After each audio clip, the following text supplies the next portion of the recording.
Alright, what is up, everybody? Gold back for day 4 of Elden Ring. Sorry about the late start, but we are here now, and back to start our playthrough of Liurnia. So first things first, we're gonna rest here. And when you first rest at this grace, if you have gotten to the point we did in Bach's quest line, where you gave him back his needle and everything, he will appear here. Good to see you, Master. Do you remember me? Bok, the demi-human. You helped me before and retrieved my sewing needle. Please, Master, allow me to serve you as your seamster. I can't make nothing from scratch, but I'm happy to make adjustments to your garments. Yeah, so what we can do is we can pay Bach runes, and he will alter some of the armor we get.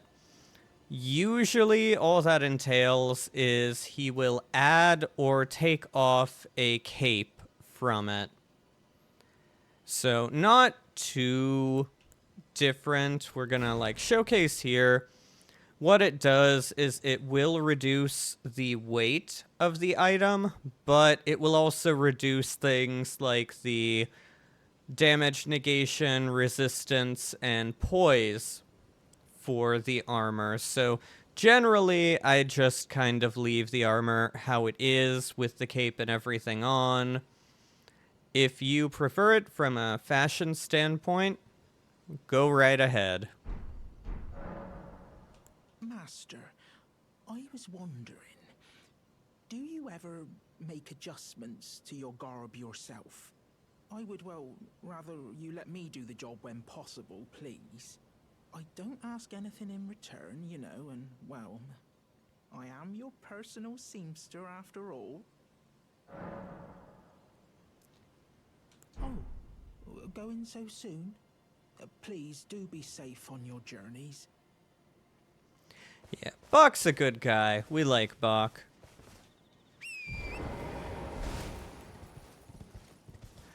So yeah, this is the entryway to Liurnia. Mostly it's down through this hill, though if you really want to, there should be... Let's see, where are they at? There should be some of those tombstones sticking out of the cliff. No, yep. Just like that guy, just like that guy.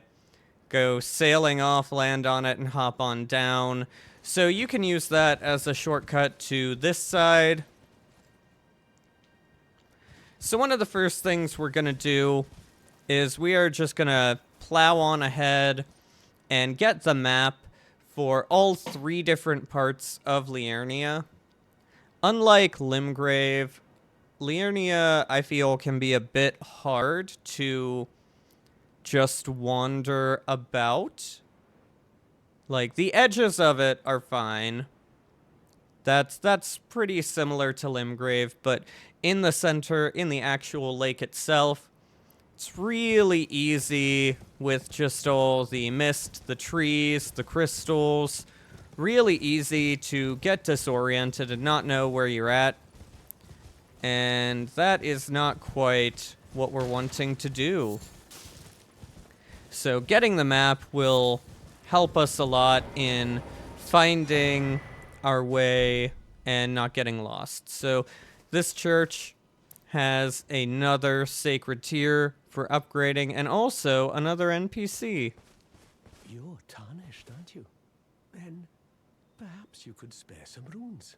Believe it or not, I studied glintstone sorceries at the Academy of Rea Lucaria. For a small donation, I'd be happy to share my knowledge. Well, bless you, bless you. You're a true saint. My name is Topes. Presuming you're interested, I can teach you sorceries, as promised. Only, none of them are particularly great. So yeah, as he has said, he can also teach some basic sorceries. The first two you can get from Selen back in Lingrave. This one, I do not believe Selen has, but it's just a simple little light spell, not too impressive. Also, there's no real reason not to donate the runes to him. It's just 10. That's not going to make a lot of difference. Apologies, friend. I'm afraid my meager sorceries are no match for your generosity. Oh, right. I can tell you what I know about this place. That should help a bit. You've seen that structure to the north, towering over the water. That's the Academy of Rea Lucaria, where we study glintstone sorceries. Only its doors have been closed for quite some time now. After they declared they wouldn't interfere with the shattering, the Academy cast repelling seals on the east gate leading to the capital, and the south gate leading here. As you might have guessed, the seals are still active, making entry to the Academy impossible without a glintstone key. And so I'm stuck here. A fledgling sorcerer with little chance of acquiring a key. When they cast the seals, I'd just popped out. And now I'm uprooted from my place of learning. Yeah, so I feel a bit bad for him. He didn't mean to get locked out. He just kind of did. Why not find yourself a glintstone key? Without one, you can't pass through the Academy, and you'll never reach the Erdtree capital. And if you find an extra glintstone key, perhaps, once you've tied up all your loose ends, and I can be very patient, would you consider donating it to me? I know it. I'm a bluntstone. Nary a hint of talent for sorcery. But still, my place is at the Academy. You've taken an apprenticeship with Selen. Well, that is something. Selen was well known. The most promising sorceress in the history of the Academy. I followed her at school. But there may as well have been an ocean between us.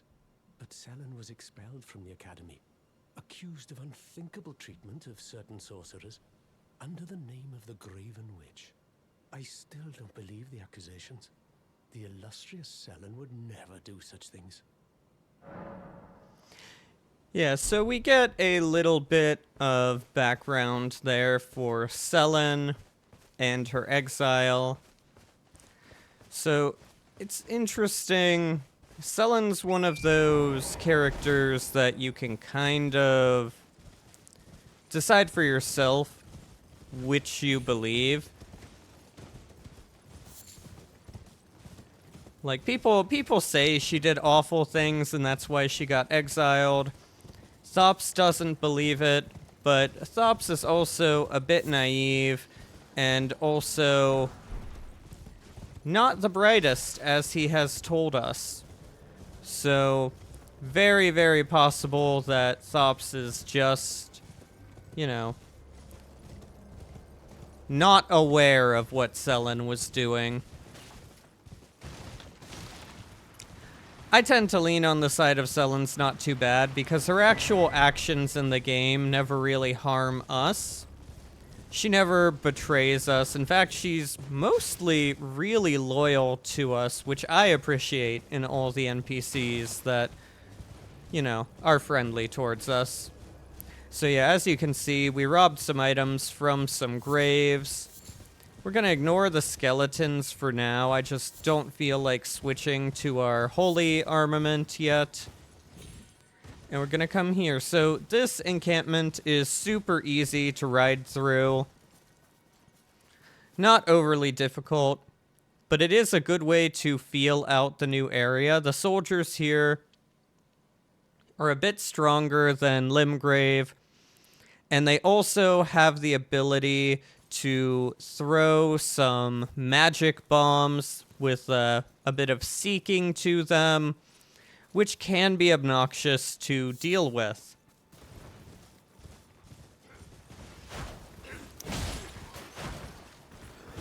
And of course, whiffing does not help. Whoop. There we go. Those guys down. Got a little corpse fort going. Up. Didn't think you were coming back up with that quickly. So let's see. There's a few more in there. Yeah, let's go and deal with you. Got this guy on the side. Ah, yep. He was about to throw one of those bombs. They tend to do that if you stay further away from them. You kind of provoke the ranged attack. So keeping close and within striking distance is a really good way to avoid getting that ranged bomb thrown at you. But yeah, as you can see, not too terribly difficult. So a good little first bit into Liurnia. Gonna come here, grab the grace. We'll go ahead and rest at it, reset the health. Increase the flasks since we got that tier. And as you can see, we've got another merchant here. You're new around here. Surprised you found me in my little nook. No matter, no matter. Your money's as good as anyone else's. Why don't you take a look at my wares? Oh, but don't ask me how I got my hands on them, eh? So yeah, as you can see, new merchant. This one, if you're looking to try out sorcery, you can get an astrologer's staff if you haven't found a staff for casting yet. He's got a cookbook that we do want, so we're going to go ahead and spend some runes to get it.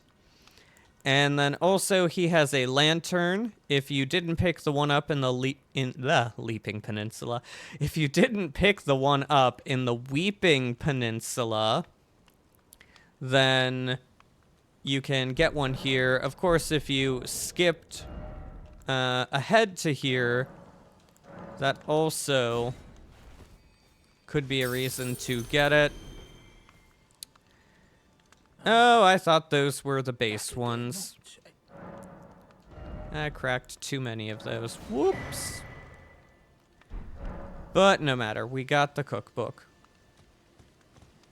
So yeah, you can already see here what I'm talking about by Liurnia being hard to navigate a bit. We're nonetheless going to run ahead with it. I love the ambience, just like the general atmosphere of Liurnia, but it is not the easiest for traversal. Okay, didn't expect you to just jump like that. As you can tell, we are already off to just a great start. So those guys are pretty much all over here. Some of them have projectiles, and then those ones are pretty decent with the hand damage. Pretty quick as well. They go down rather easily. But I'm just not a fan. So we've got the Eastern Liurnia map, which is going to help a bit because we are going to run a bit on the east side. Here we go, some nice runes. But the very first thing is we're actually going to come up here.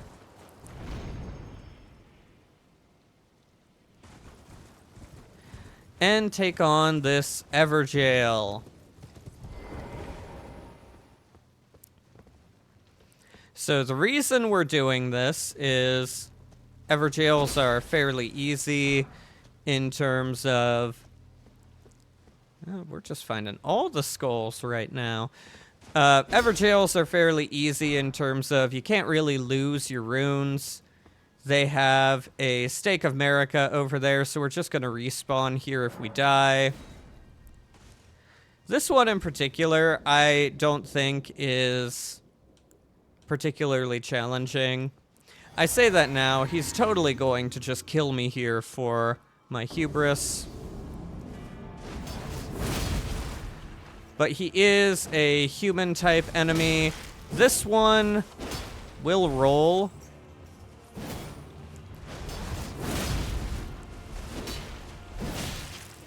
Honestly, he rolls far too well for the armor he's wearing. He's got a flail.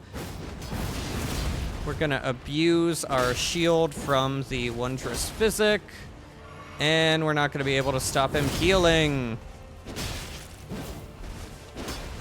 Now, he is the Thief of Fire. We have so far been preventing him from doing his fire by staying close, but there he goes. He tries to cast it.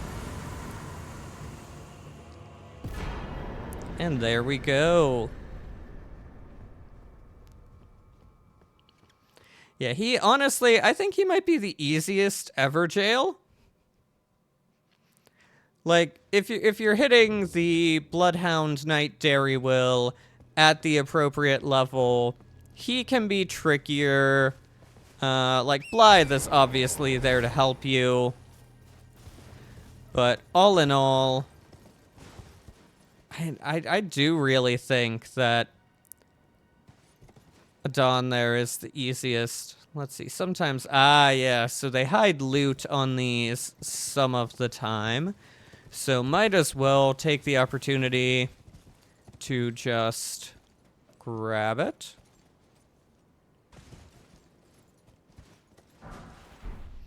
Hey, another sacrificial twig.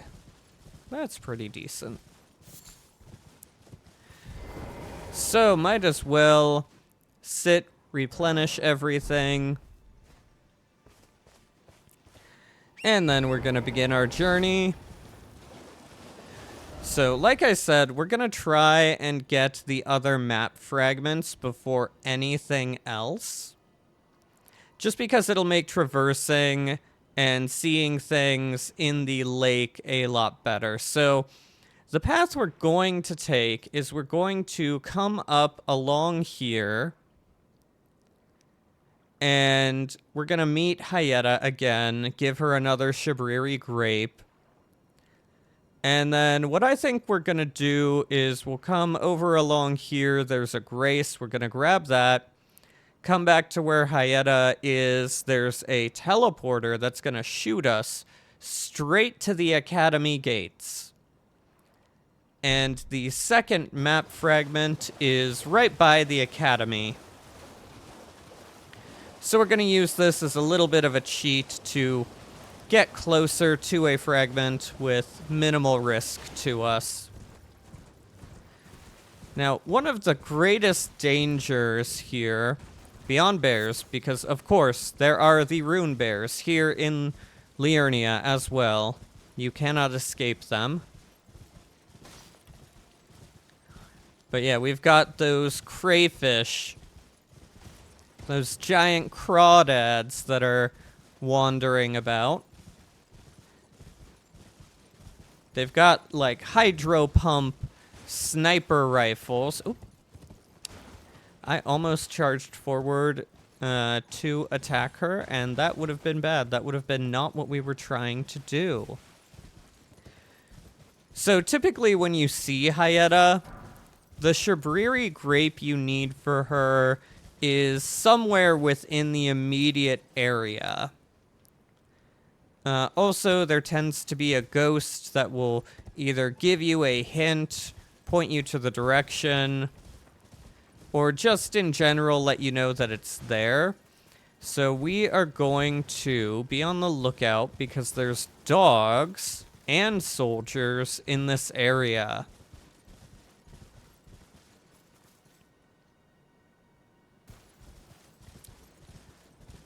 Yeah, here we go. So that is super easy. There's a lot of soldiers that are up there in the sort of hall. Oh, we got a hornblower. You gotta die.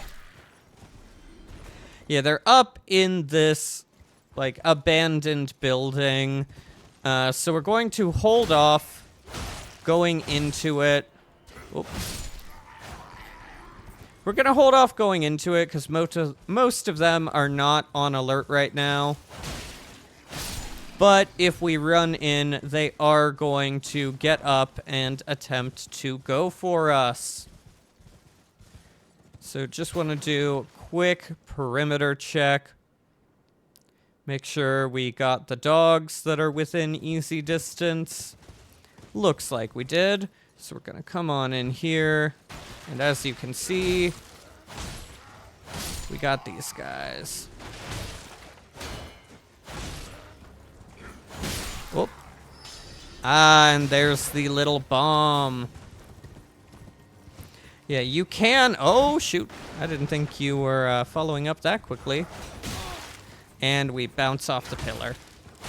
Yeah, you can trick the magic missiles they shoot by going around a wall. They might run into the pillars here. They're not super fast, but they do have pretty decent tracking. And if you allow yourself to get hit with some chip damage, speaking of which, we're gonna just go ahead and for our traversal have on our passive regen talisman. But yeah, if you're taking chip damage, Hey, we got a grape. If you're taking chip damage, the missiles all hitting you at once can give that little extra burst you weren't expecting that ends up killing you, and we don't want to deal with that. So we are going to come back over here. Speak again with Hyetta. Hello? Is someone there? Would you donate any Shabiri grapes in your possession to me? I'm on a pilgrimage in search of the distant light, and when I eat one of those grapes, I can feel the light in the back of my eyes. You're not like the others who give me grapes, are you? They rest their trembling hands upon me. Howling wordlessly, they gently stroke my eyes, their frail fingers emaciated. Yet still, they give me the grapes. But you seem somehow firmer. You are most kind indeed. May the blessing of the fingers be upon you. So there we go. We have given grapes to the maiden. Surely nothing gross or nefarious is going to come of all that. Surely not. We do have a little squad of soldiers. We're going to go ahead and just preemptively deal with these guys. I do hate how quickly he can get his shield up.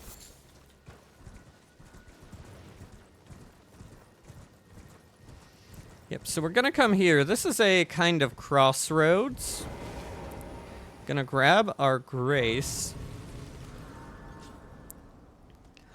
And yeah, you can see some soldiers fighting puppets over there. We're gonna go up there and deal with a sorcerer at some point. You can see there's a statue pointing to another catacomb, and then there's all of this to traverse back to the other end of the bridge.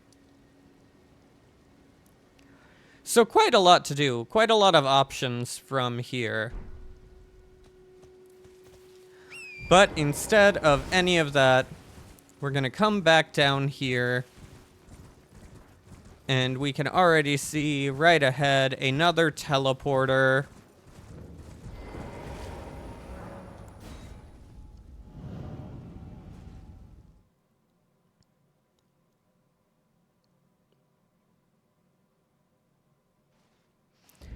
And just like that, we are in the center of Liurnia at the Academy of Rea Lucaria.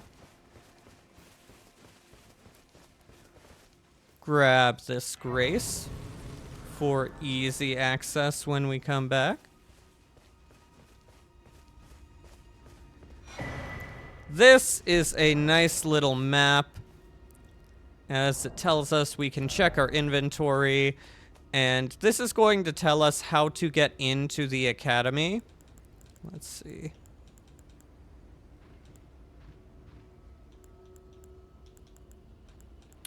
Is it here? No. Where do they put that? Ah, here we go. It's with the paintings. So yeah, you can see we've got the academy, we've got the ruins to the south of it, and then directly west of the academy is where you'll find the glintstone key to get through this. So before we do that, we're gonna run along back and go grab the map for the central part of Liurnia.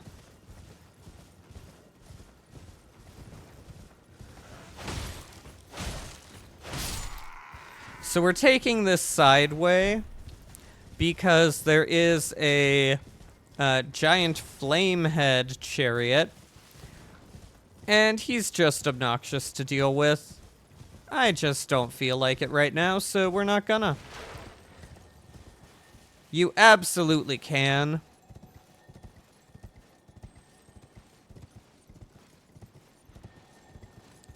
Ooh, let's see. Might as well just come over, give a nice little chat to this finger reader.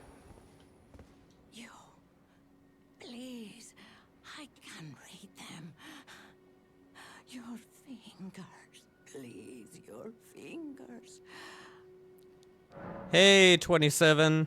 How you doing? Bless you.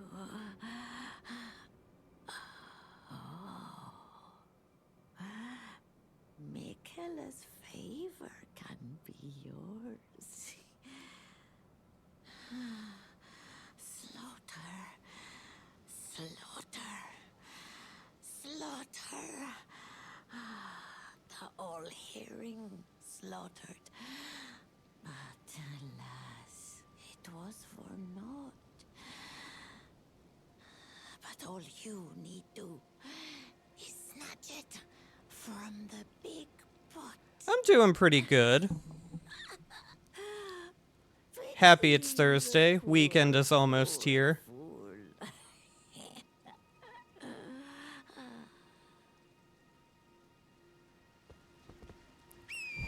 Alright, so she gave us some interesting advice about Mikola and some rather ominous talk about Sir Gideon.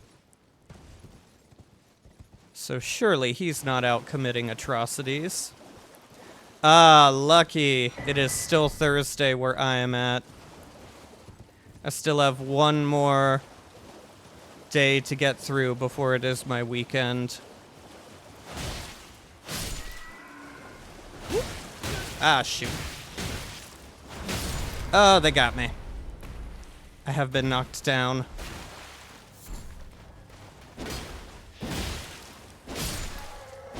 And there we go.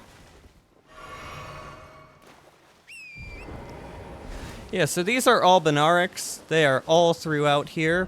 They are a little bit frog people. They're kind of cool. They bleed silver. But most of them are aggressive.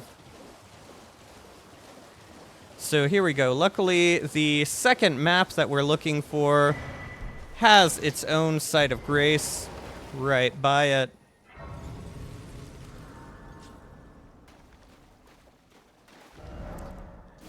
So yeah, as you can see, second part, which is pretty much the entire of the interior of the lake. Oh, hey. So I have played through Elden Ring before. This is more just like a walkthrough to help any beginners that want to do it before Shadow of the Erd Tree comes out.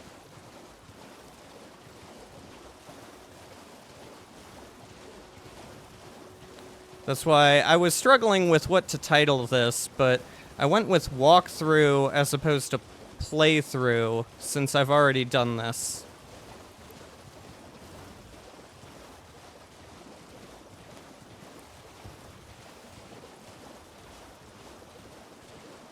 So if you have any advice on a better way to name these, I am all ears.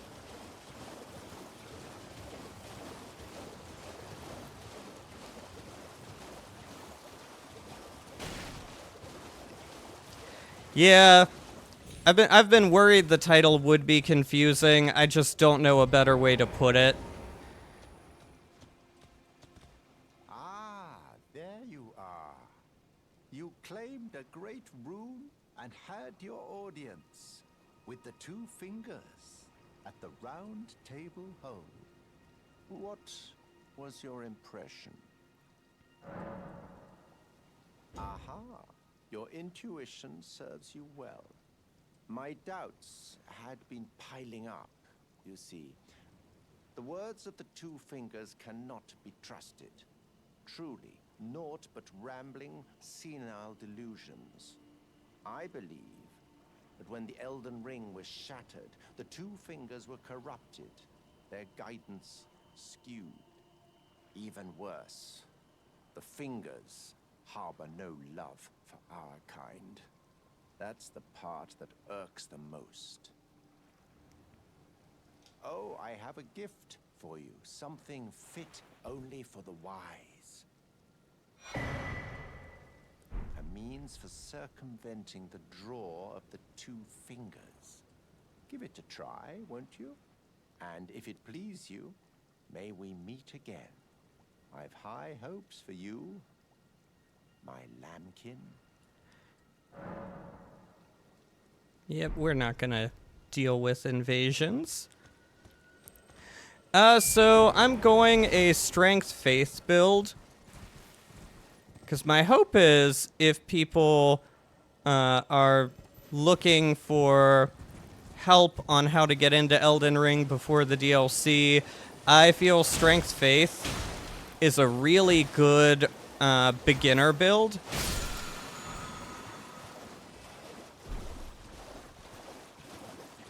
Let's see, we want to continue west.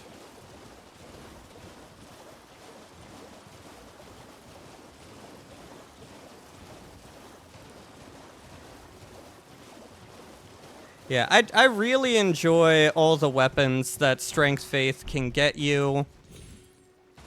I like having access to some sort of ranged damage, and the bows just don't do it for me. So either incantations or sorcery. And of those, I prefer the incantations.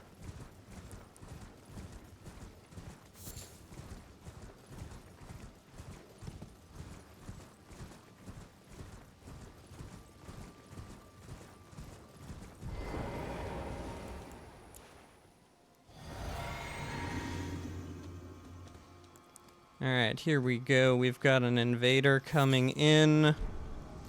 And it's our good buddy Edgar.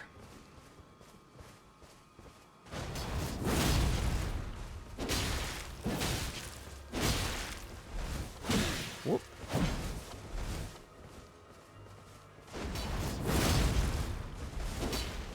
Oop!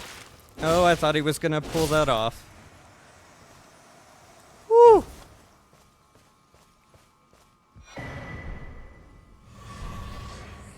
Oh. Alright, we have another Shabriri grape for when we go and meet with Hyetta again. And he had us a nicely upgraded halberd. Oh, I totally feel you. Pure Strength is a really fun build. I say strength and faith, but we're probably not going to upgrade faith a whole lot. Like, I don't think we're gonna get beyond 30 with it. Just because the Beastmark seal gives us strength to the damage for the incantation, so that's kind of what I want. And yeah, I've played through... I don't like ranged attacks for boss fights, but I like having them available for some of the groups and enemies you find throughout here.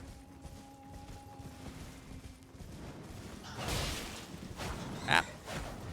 Most notably, those damn little gargoyles in the catacombs. And I'm whiffing on all these bats.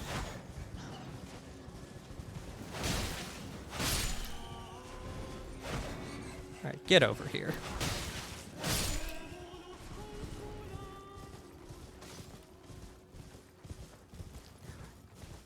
Yeah, the very first time I tried playing this game, I went with a pure intelligence build, and oh boy, I did not like that.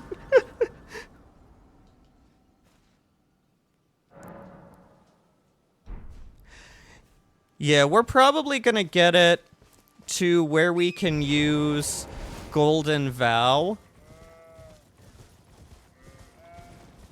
Like, we might dabble a little bit with some of the things like the lightning buff and the Black Flame blade buff. But overall, I'm not going to focus too much on the actual faith aspect of it. I just really like... I'll be honest, it's not even all the damaging incantations. I just really like Lightning Spear. It just feels so cool to throw that some of the time.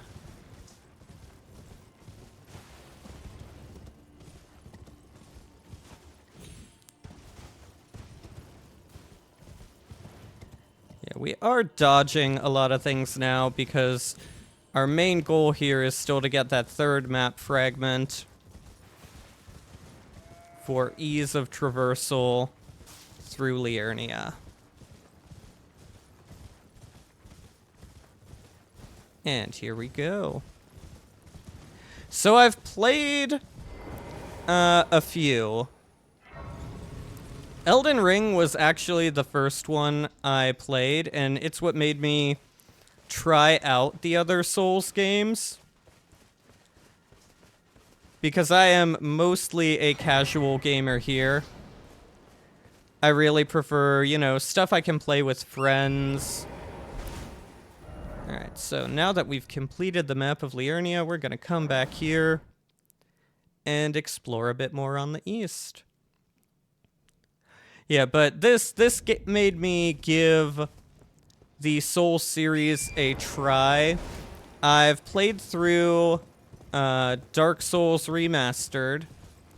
And yeah, I did a pure strength build in that one. It was very, very fun. I actually got pretty lucky, and I got the Black Knight Halberd from the guy in Darkroot Basin. It was pure luck. Did not know what it was. Actually did not even successfully kill him. I fell off the edge and he jumped off after me, and that counted it. So I was overjoyed. Oop.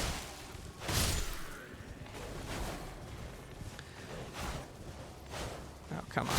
There we go. So yeah, played through Dark Souls Remastered. I have played through most of Dark Souls 3. Have not finished that one yet, unfortunately. Also have tried a bit of Lies of P. Did not get super far in that. I like it aesthetically. I just, you know, had other things that I really wanted to play, so I kind of put it down and did not come back to it.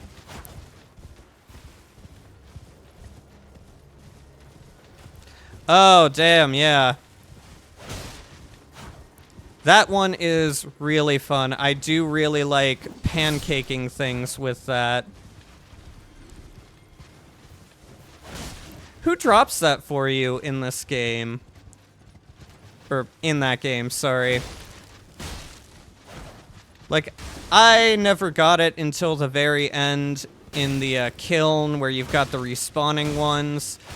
So, honestly, I can't remember which one gives you that.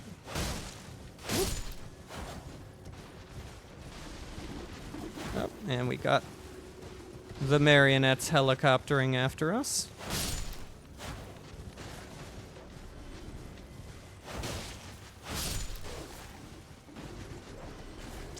The one in the Undeadburg?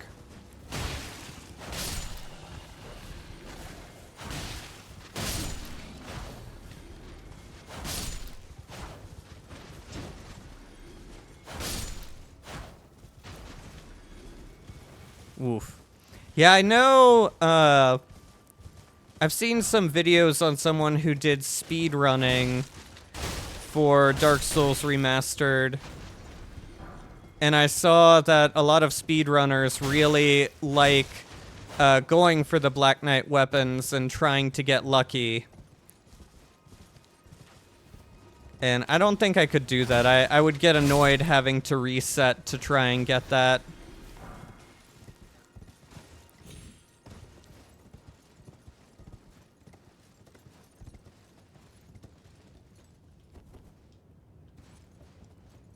Alright, we're gonna go ahead and pop this balloon for a rune.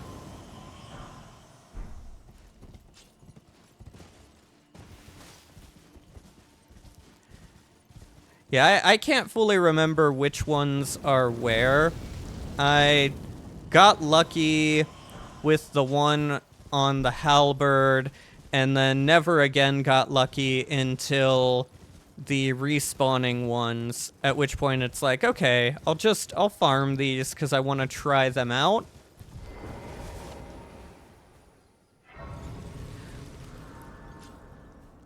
I have not tried Sekiro. That is one that's been on my radar, but I don't know. It has some sort of, like, parry mechanic in it, right?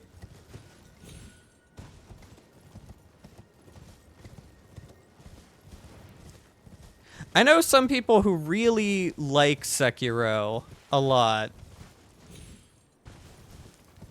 It's just been one of those that I'm like, okay, maybe at some point, I just don't know yet when. Oh. Ah, the trees. The big killers.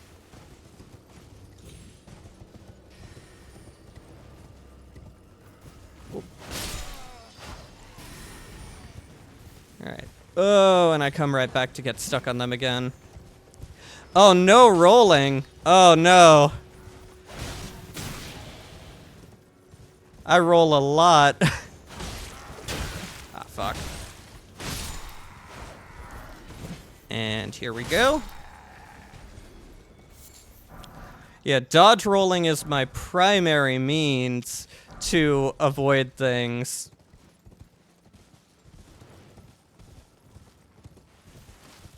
Have you played any of the Monster Hunter games?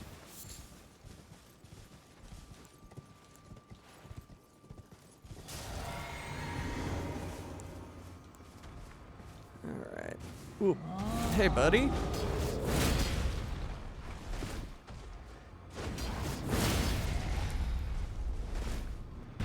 Come on down.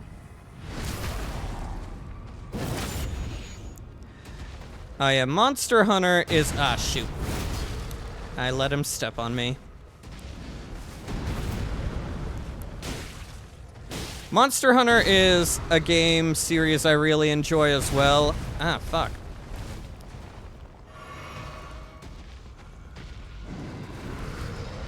I'm hoping to, at some point, play it on stream as well. But they have, like, 16 different weapons, and I have tried a bunch of them.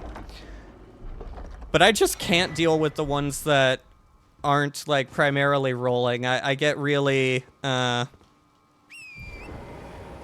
get really bad results with that. My friend plays Lance, and she loves it, but you cannot roll with that. You are a big, giant tank with a giant spear and a big shield that you block with, and that is how you deal with damage, is you stand there, hold your ground, and block it. And I just do not have the mindset for that. Lies of P has a lot of parrying mechanics in it. Like, there is rolling, but the rolling feels really ineffective a lot of the time. It feels much more like it wants you to, you know, parry everything and deal with things that way.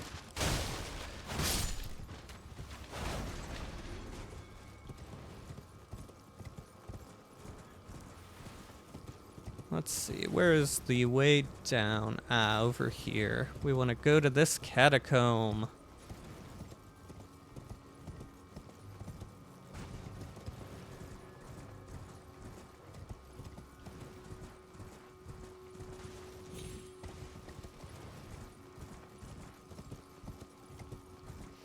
Yeah, I did hear that they're using some sort of system or something like what Sekiro had for Shadow of the Erdtree, so I'm really curious about that.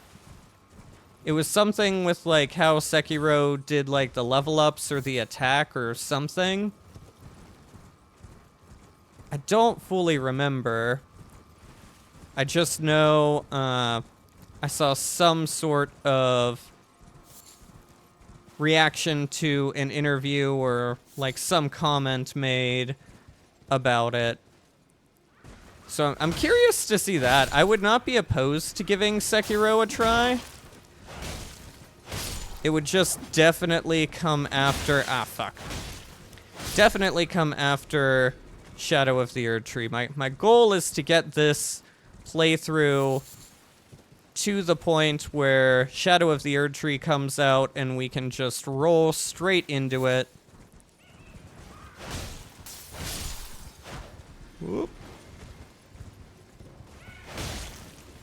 Ah, fuck.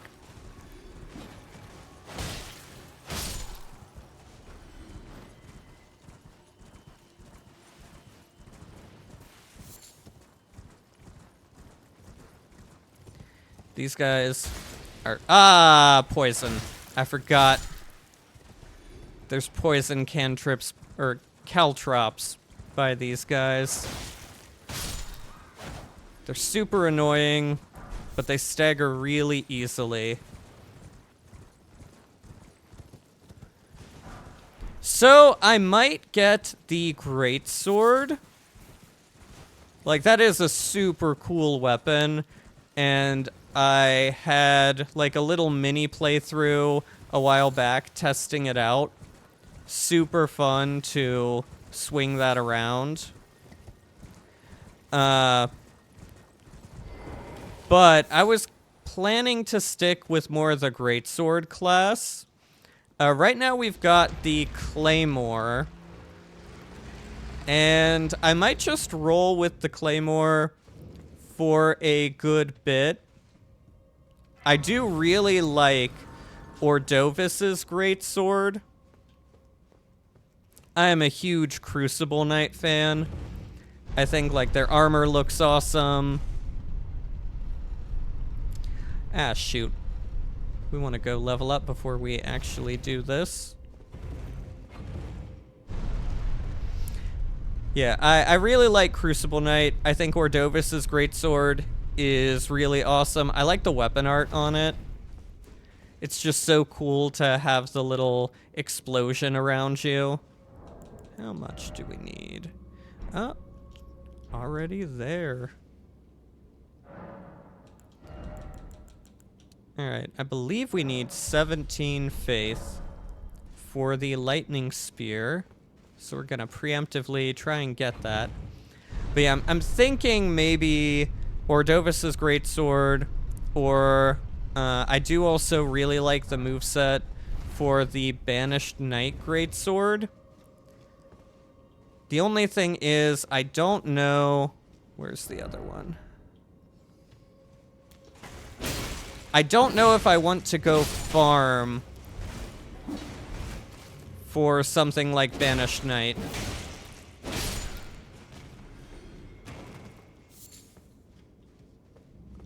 I don't know how exciting that would be to watch. Me just resetting to kill or be killed by Banished Knights trying to get that great sword to drop.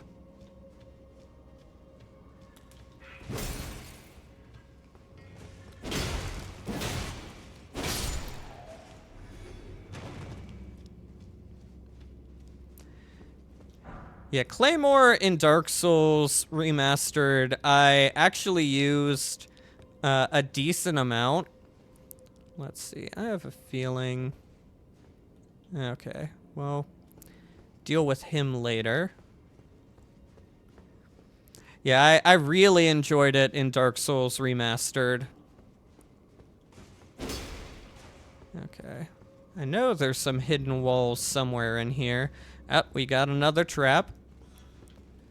Yeah, the best thing about Claymore in Elden Ring is it just comes with Lion's Claw.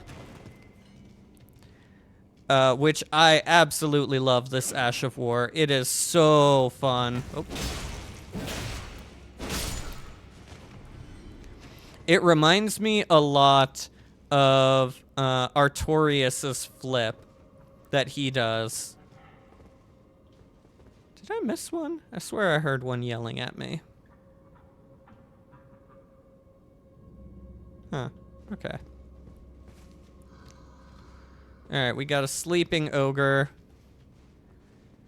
So let me just embarrass myself.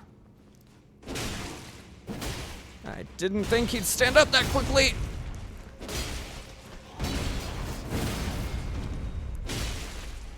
Oh, out of stamina. Okay, never punished.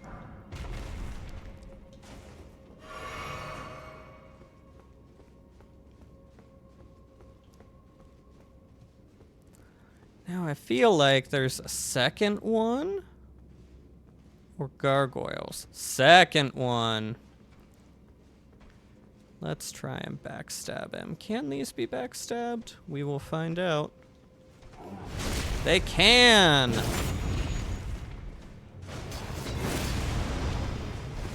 I don't like that he can poise through that.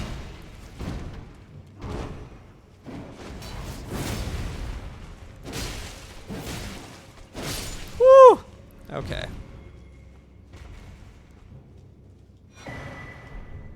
I actually, when I was testing out the greatsword in a mini run, I did put it on that, and it was phenomenal. I loved just how big of a hit it felt. We got another one.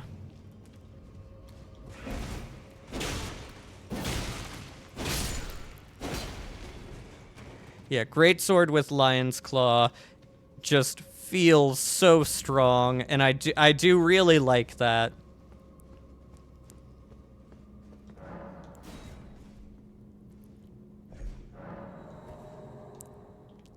The only thing is having to go kill that cat to get the actual Ash of War. Alright, is there a second one in here? Or was that the only guy?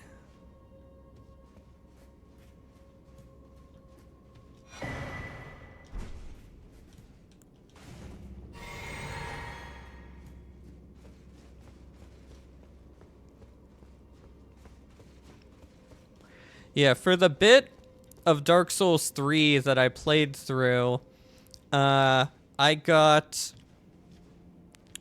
I forget exactly what it's called. Okay, we got one over here, one to the right. Let's see if this will hit. Oh yeah, the Bloodhound Knight with that, as long as he doesn't dodge, that would be really satisfying. Oh, come on. That would be really satisfying to one-shot and just pancake him with that. Yeah, Dark Souls 3, I forget the name of it, but it's the weapon that looks like Artorias' greatsword that has like a little mini, kind of like a worse lion's claw. I feel like it takes a little too long for whatever reason. Okay, obvious trap. Oh! Hello.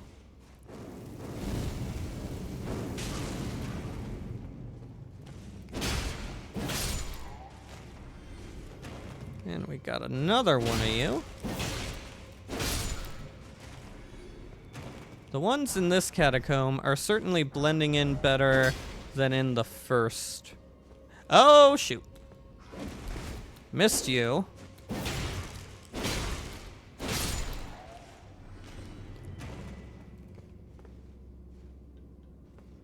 That was not one of those, so... Huh. I must have walked by that guy. Up. Yeah, I see you guys. Come at me.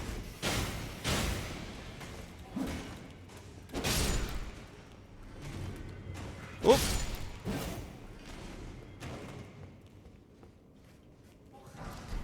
God damn it. I am failing all my perception checks and missing the guys hanging off the wall. Alright, so that has put us above. We want to get below.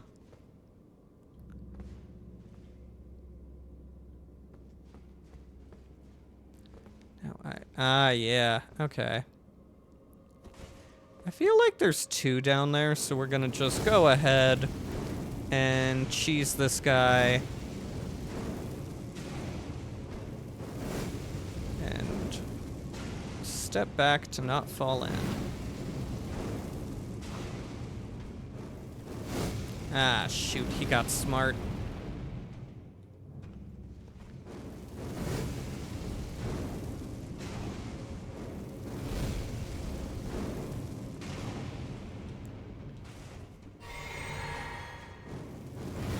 Ah, shoot.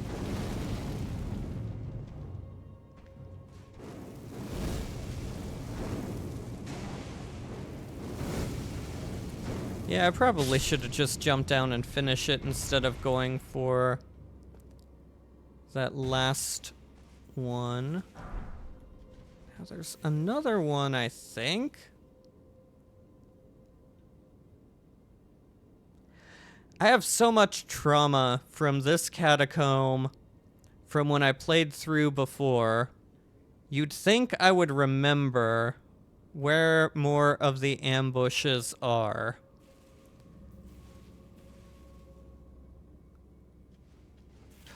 Jesus Christ. Okay, you don't see me, buddy. Keep walking, keep walking.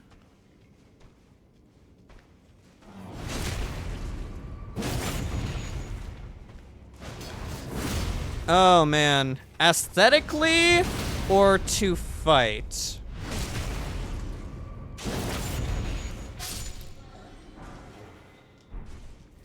Because that is a very big difference for this game.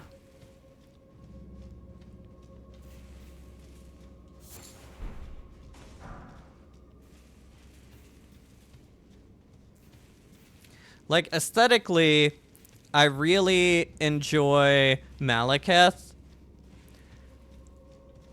Like, he looks awesome. His moveset is so cool. Just all in all, really cool guy. We're gonna go ahead and...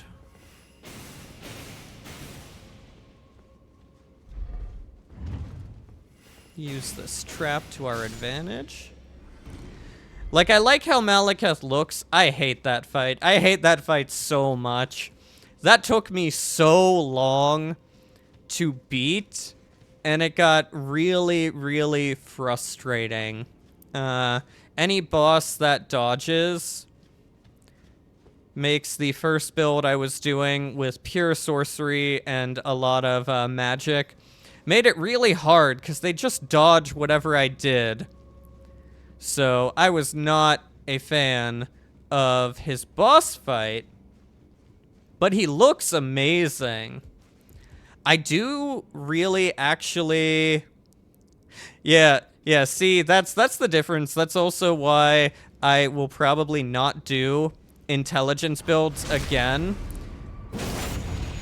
Is what I've done... and we're out of Lion's Claw, so we don't get to cheese him. Ah, fuck. Whoop. It's a never-ending combo. Oh, one more. Okay. I think bosses who dodge are good because they can really make some cheese strategies fall apart. And they really challenge you to be better at the game mechanically and learn their movesets and everything. But, you know, going in where this was my first Souls game, and in, like, tabletop games and stuff, I like playing, you know, like, mages with magic and stuff. So I was like, oh, yeah, I'll go intelligence. Like, spellcaster in this is... That's what I want to try out. And then I just did not have a good time with it. The dodging bosses really threw me for a loop. Millennia and Malekith in particular were not some of my favorite experiences, but I do actually think Millennia is one of the most engaging bosses in this. I really like how she dodges, how mobile she is. It's a very intense fight all the time. And Malekith too. I'll still give Sekiro a try. I feel like I can do it. I'll just have to actually adapt to it. And I think most of my hate for the bosses who dodge in that comes... Shoot. Did not switch the lock on like I was hoping. Most of my hate for the dodging bosses, I think, just comes from the trauma of going as a mage. So I think going through with more of the strength and weapon and melee focus will really help, because I don't think they will be as much of a problem here. I do like the Rykard fight, just because if you use the weapon for it, it just makes the fight so ridiculously easy, and I find that really, really funny.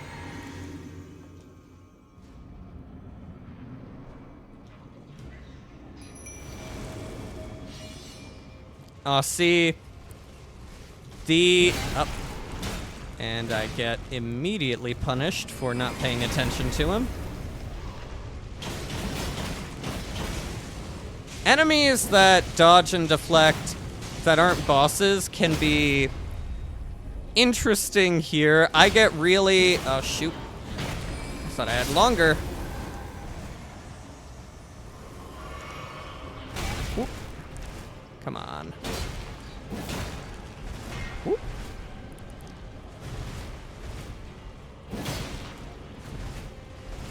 And we back off. Up. Thought I had more time. Ah, shoot. Ugh. There we go. Oh, and I got greedy. And there we go. Woo! Yeah, normal enemies that deflect and dodge would be something to really get used to, because I am much more used to this, where the most they'll do is, like, block.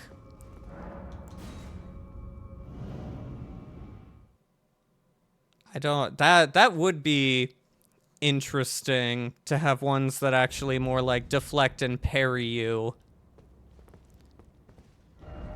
Alright, we're gonna ignore the militia and just teleport back up here.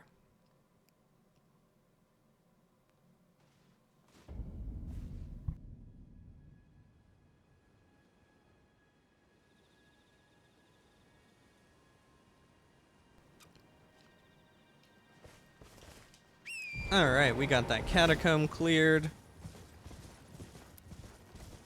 Let's go kill a boatman.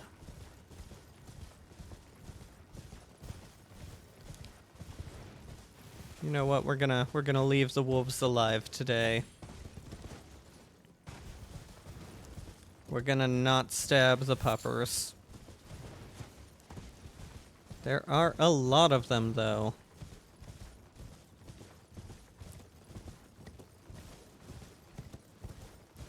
Yeah, the enemies here that can parry you always throw me for a loop, because I forget that they can do that until they do it to me, and then I'm like, ah, that's embarrassing. You got me.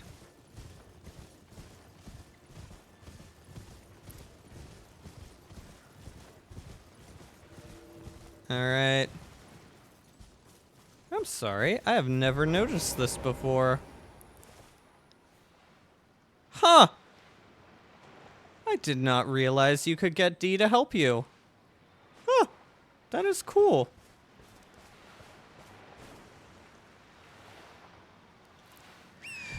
Yeah, that would make for a lot more engaging fight.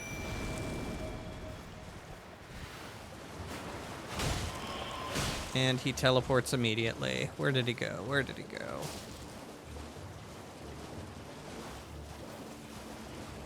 Oh, wow. Up the hill. There's no water there.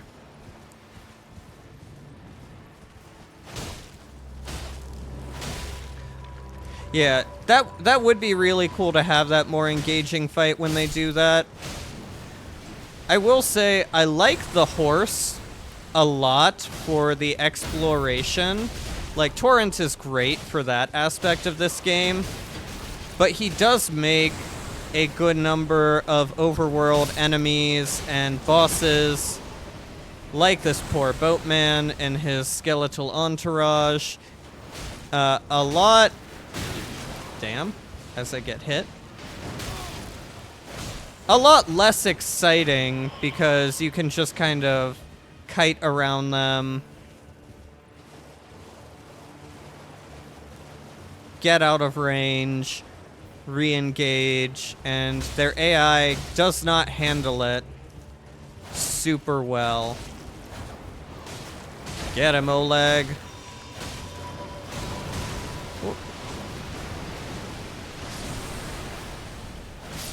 There we go. We showed him.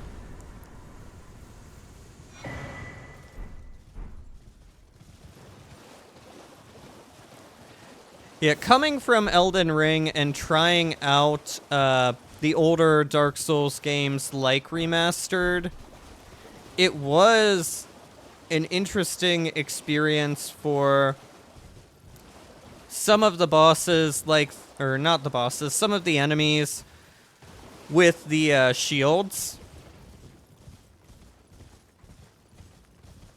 Because I was not as used to dealing with them. When I've dealt with them here, you usually had access to Torrent, or you had a lot more access to ways to manage blocking enemies. It was so weird to learn about, like, kicking and kicking aside the shields.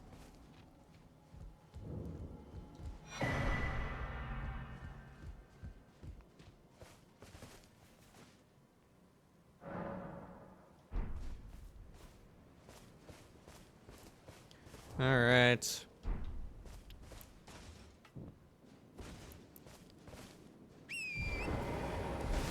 And here we are going to get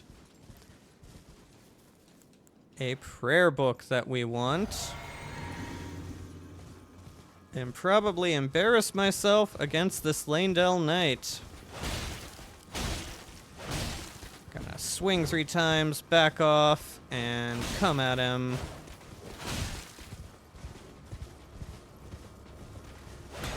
Up. And there we go with his guard counter. Up. Now, as long as he doesn't use his lightning, we should be fine. Whoop! Almost ran back in. Have fun with your class. Thanks for coming and chatting with me. I'll be doing this Monday through Thursday at around this time. And that's currently going to be my schedule. And yeah, I'll be doing more of Elden Ring until the DLC comes out. So hope you stop back in. Hope you have a great Friday. And enjoy your class time. It was great talking to you. Hey, thanks for the follow as well. 27ZG is now following.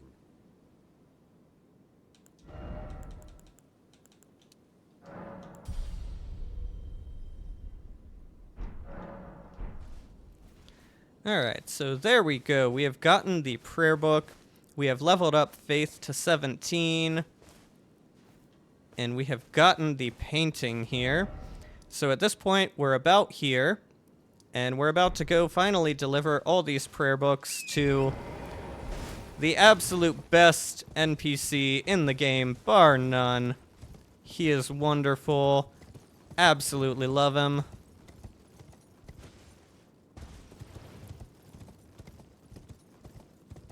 He is up at that church we can see further up the hill. Go ahead and kill this guy.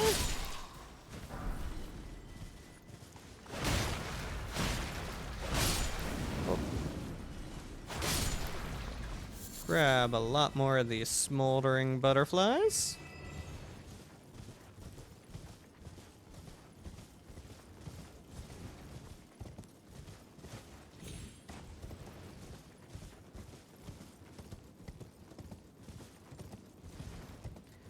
We're gonna kite around here to avoid that flame chariot. Because he is a scary, scary dude, and we don't want to deal with him.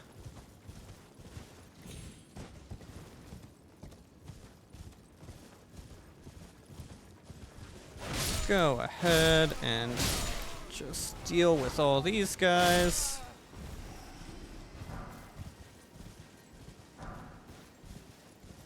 Got a lot of loot. Lot of drops from them. Is there anything over here? I cannot remember, but it's not looking like it. We can see the grace off to our right. We're gonna go in and grab that. I feel like sometimes undead come from these tombs, but yep, okay, he's there. That's good. This is an area with a nighttime boss who is fairly difficult for this early in the game.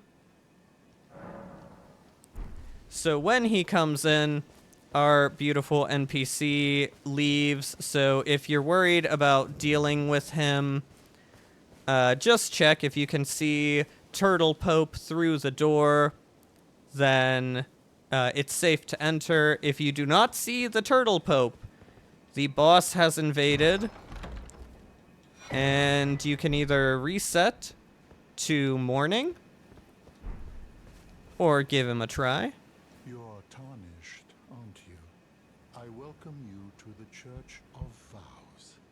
I am Muriel, steward of this sacred chamber. My apologies for the unseemly state of affairs. Do you know the origin of this place? How it came to be known as the Church of Vows?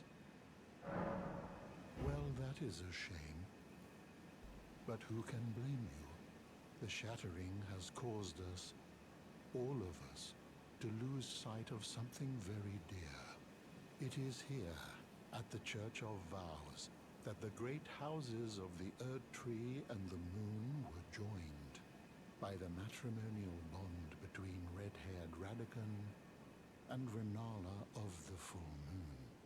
And so our church holds in view the monuments of both houses, the Erd Tree of the capital and the Academy of Rea Lucaria.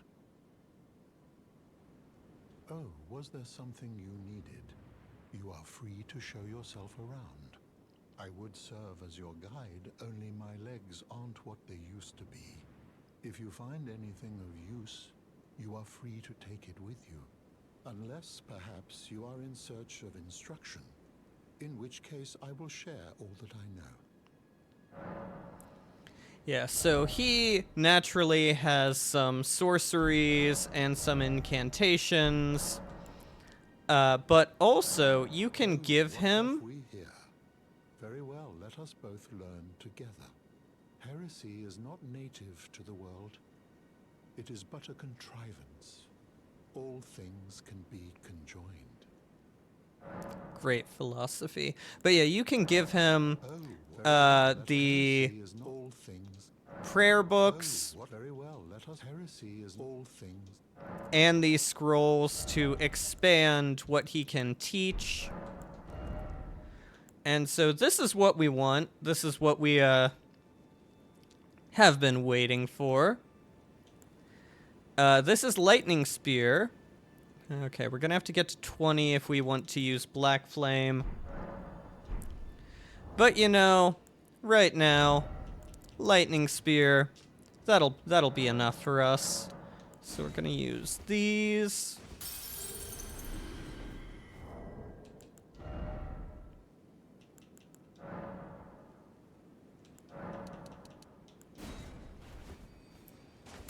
And these, there we go.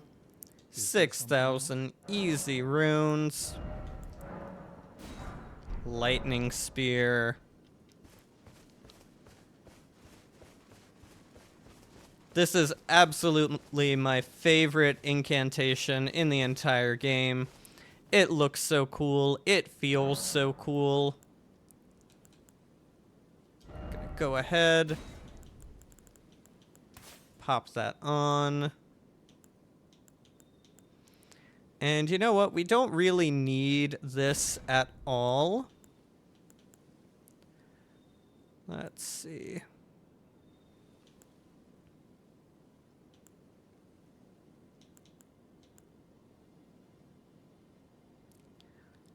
Yeah, we're gonna go ahead. We're gonna trade out Urgent Heal for Heal.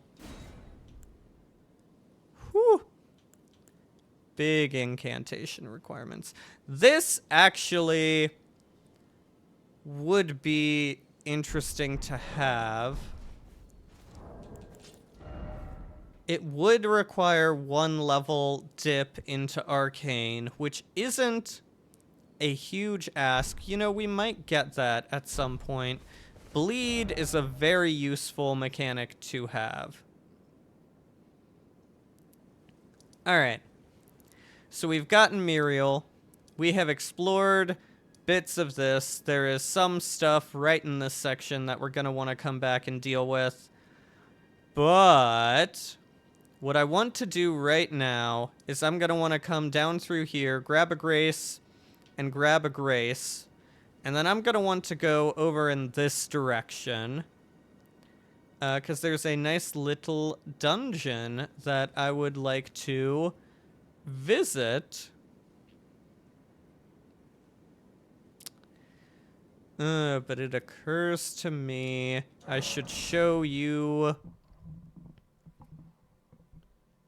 a nice little quiet place before doing any of that.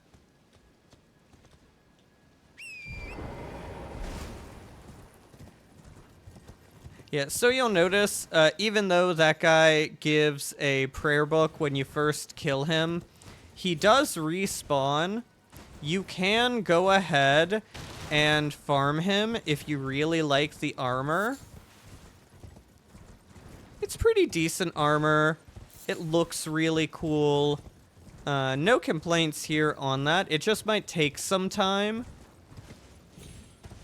And if you really want it, there's a better place to farm it later in the game.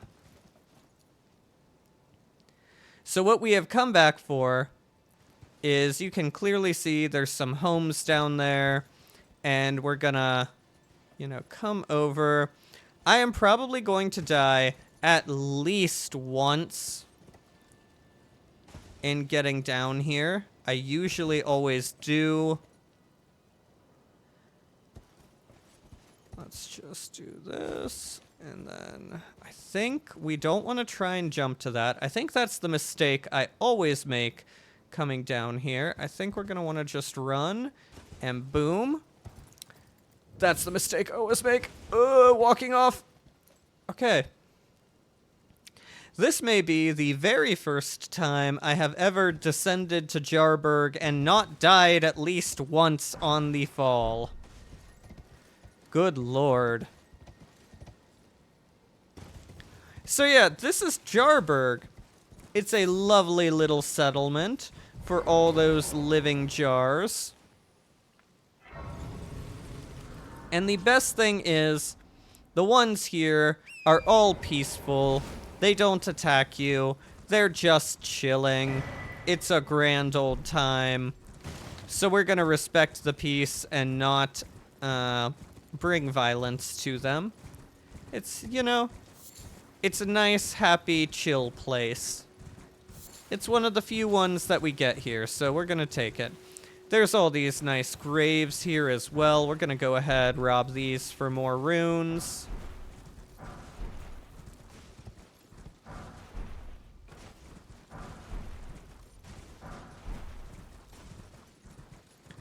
And that'll be it for this section. So we're gonna go on back up to Jarburg, introduce ourselves.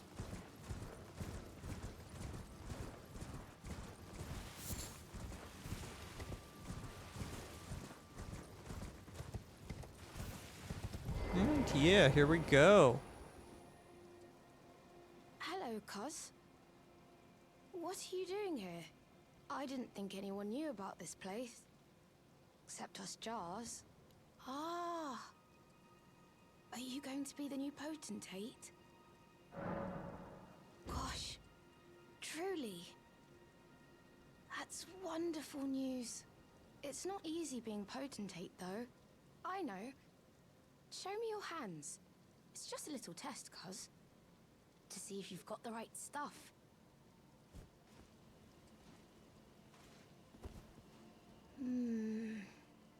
Your skin isn't so smooth, is it? You need slick, slidey hands to be potentate, you know? I'm sorry, cuz. But I don't think you've got what it takes. What a shame. Don't look so glum, cuz. We can still chat. Potentate or not, come back and visit me. When you can. Yeah, so that's Jarbairn. He's a cool little jar. Potentate, I will admit, chat, I do not exactly know what a potentate is, but his description of needing slick, slidey hands does not give me a good viewpoint of it. Oh, another great thing about Jarburg is if you get into the crafting a whole bunch, you'll notice Jarburg has a ton of the flowers that you need, and different ones too.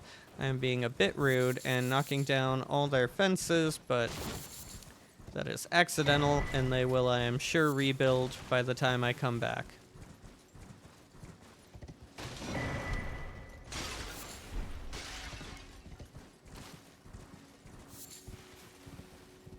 So yeah, nice jars, planting flowers, chilling, relaxing, dancing. having a grand old time. And we can use all of these flowers for our crafting. So, might as well take them. Next time we come through, there will be even more. And then, yeah, you also find a lot of the cracked jars and ritual pots that you need for crafting as well. This is absolutely a great place to come to. 10 out of 10. Would recommend. Would vacation here. It's a nice little time. Jarburg's great. So, let's see. We're going to come back through. And we're going to grab those graces I mentioned earlier. And, oh, almost forgot. We got some loot over here in a chair staring at the Erd tree. This is a great view of it as well.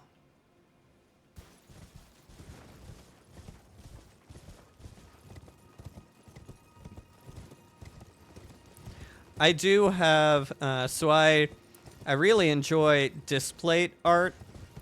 I think it looks pretty cool. I like how easy it is to hang. They're not a sponsor. I just really, really like the art for them. But I actually have a displate. Whoop.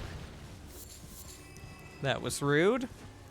I actually have a displate that I'm pretty sure is set somewhere in Liurnia that's like, it's got the Erd tree, it's got the very, very Liurnian blue sky, and some of like the surrounding colors for it. Looks amazing. Absolutely love it. Probably one of the favorite pieces I own. I actually, oh fuck. I see you all. Come on out. Yeah. Get him, Oleg. Fuck.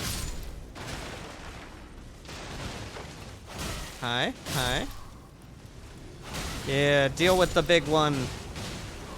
Get him! That's why I like Oleg. Just watch him fight. He's so cool. He's got the double swords. He's got spin moves. He's got dashes. We'll help you out. Oleg is awesome. Favorite Spirit Ash aesthetically. Just absolutely great. He will get outclassed later on by some of the other Spirit Ashes, but I mean, you kind of expect that when he's in the starting area of Limgrave. You get him from one of the hardest bosses in Limgrave, but he is still just a Limgrave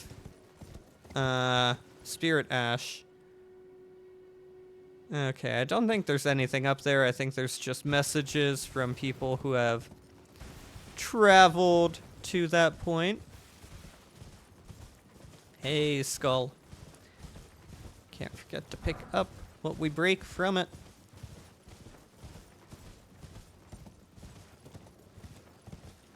But yeah, Displate's super cool. Again, not a sponsor. Just really like the different art. Give a look at it if you're looking for things to hang on your walls. Plus, I also like they're just so durable. I always worry about picture frames breaking or like posters tearing. Hey, bud. Whoop. Lion's Claw. Again. Get that nice knockdown. Come over and stab the chest. And boom. Got him.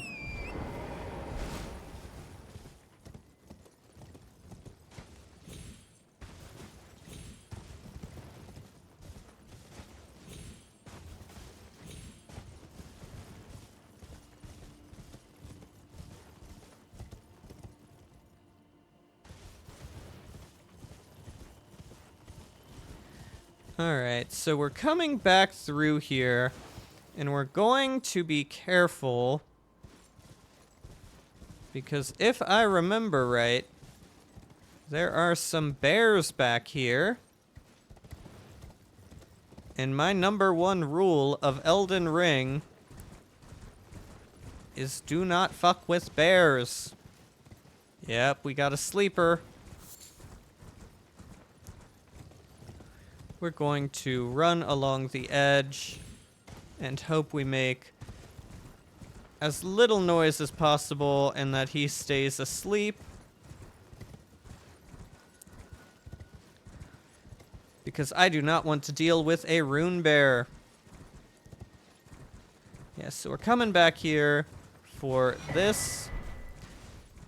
Never a bad idea to just have as many stone sword keys on hand as possible.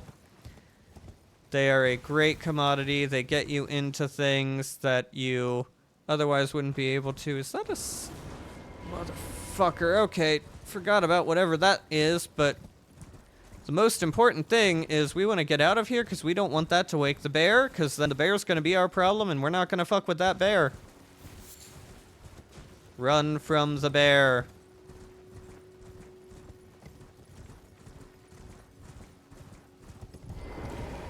So, there was one of these much earlier on in the Mistwood. Again, another place with bears.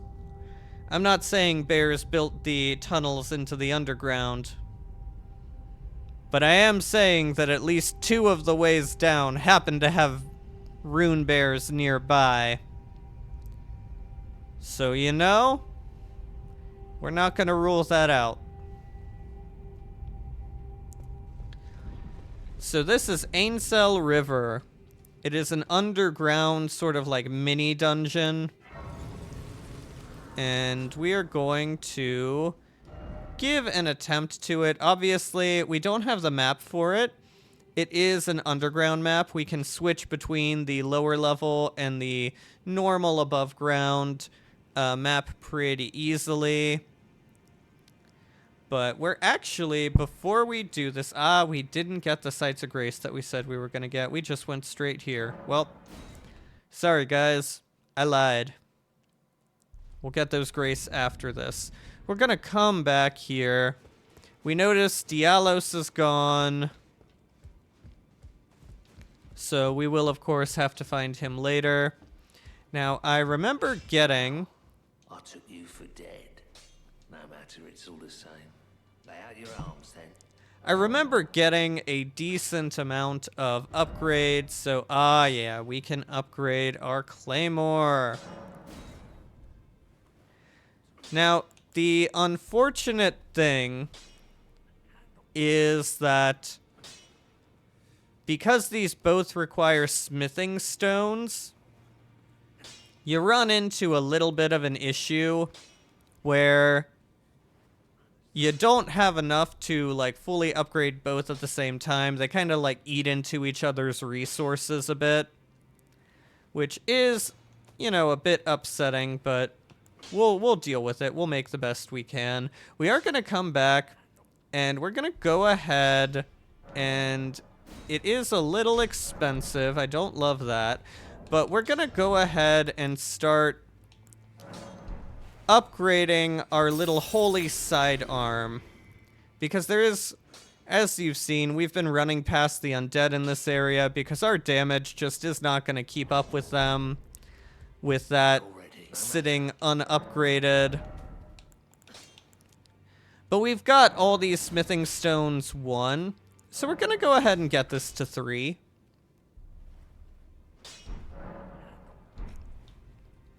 It's not like a big priority, but since my 2 main things that I want to upgrade are out of where I need smithing stone 1, might as well start spending, like, again, we had 30 something. It takes 12 total to get all of 1 level pumped in. So we're gonna go ahead and do that. We'll probably do it with 2s as soon as our Beastclaw seal gets upgraded enough that it's not requiring 2s. We need 1 more for that, so 13 total are going to be required. We might actually, you know,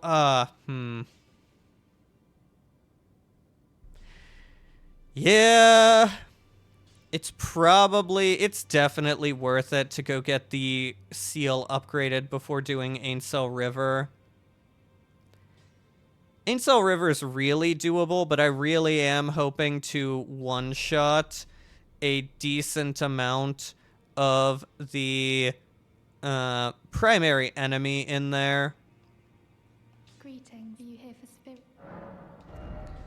Gonna go ahead. We also don't have the Ghost Glovewort to upgrade. Oleg. We're gonna come here. And we're gonna replace this with what we picked up from that Fire Monk encampment that we beat. This is Flame Cleanse Me. It is a really, really good debuff remover. It can cure poison and Scarlet Rot. That's absolutely glorious to have. It is wonderful. And Flame Sling just isn't gonna cut it. We've got Lightning Spear. We don't need Flame Sling. Did Nefeli leave? She's still here. We're gonna talk to her. It's about time I headed off. I'll see you again, warrior, should the fates deign it. So yeah, Nefeli is gonna head off. And we're gonna have to find her later on. Let me see. You know, we're gonna go from here. We're gonna go on a little treasure hunt to another mine. Let's see, we want to go north, and a bit east. We actually should be able to pick up the grace I wanted to get before going into Ainsel River along the way as well. If you hear the sounds of some slight ringing, the flowers are very active here and are firing at us. So we're gonna try and avoid it. So we're aiming for this kind of cleft in the cliffs. We passed over that spur from the rocks. And we are going to get this grace. Gonna go ahead and rest at it. Remove any aggro we may have accrued. And then, why do I feel like I always mix up this grace with another. It looks like no one's here, so no NPC. So we're gonna continue along to the north.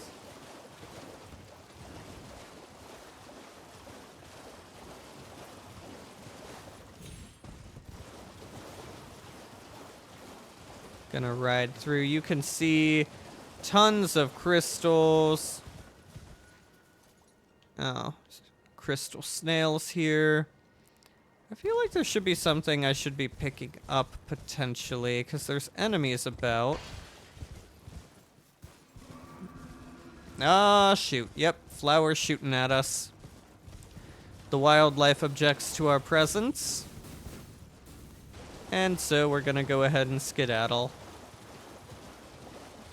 I'm not a big fan of taking on those flowers, because overall, I just don't feel that they're worth it.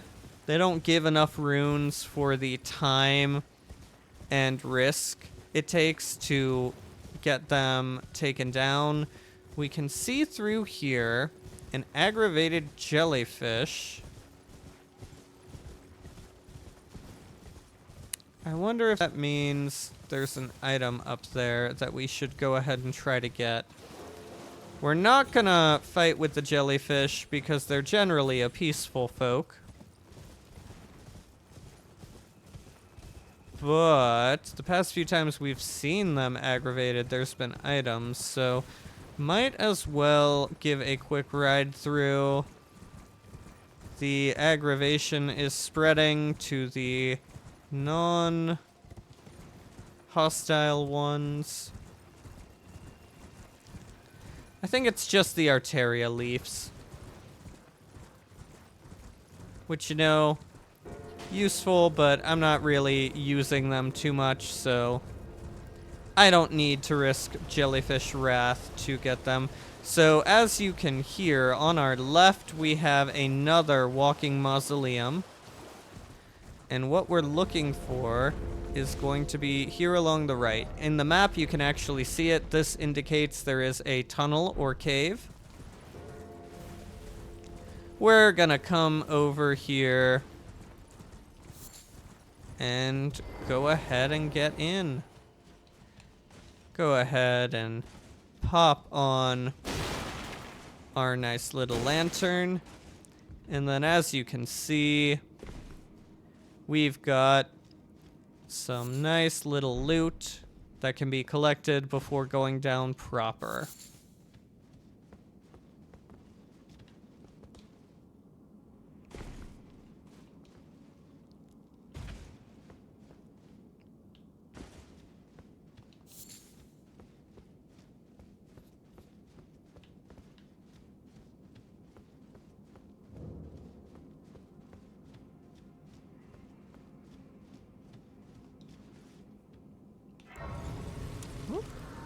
Gonna put on Lightning Spear. Gonna go ahead and rest, just in case we happen to have used any resources and don't remember it. Go ahead and two-hand. And yeah, we've got a tunnel. This one is different, as there will be some magic caster stone diggers. So we're gonna try and be undetected by those guys, and we're gonna try to sneak around, backstab. Some of them are more attentive than others.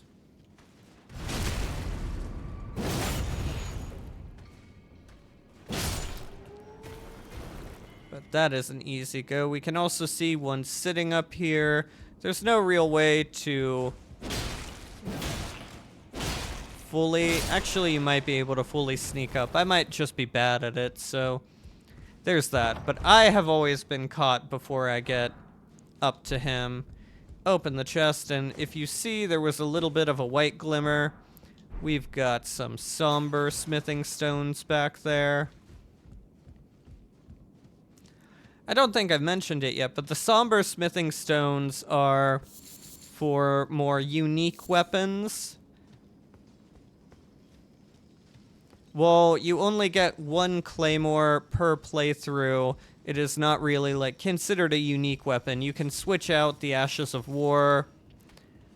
It's infusible. You can buff it.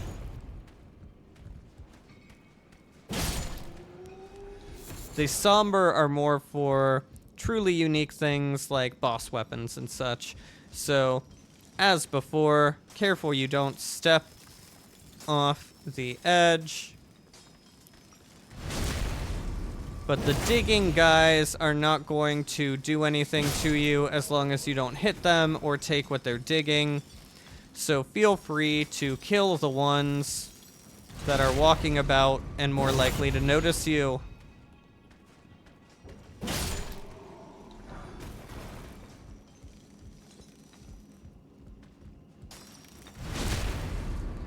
As you can see, we have already gotten... Ah, fuck. The smithing stone that we were hoping for. Already got our smithing stone too. So we have already succeeded in what we wanted to do when we came here, but we also want to get some more smithing stone 2s for our holy sidearm. The bloodstains indicate how deadly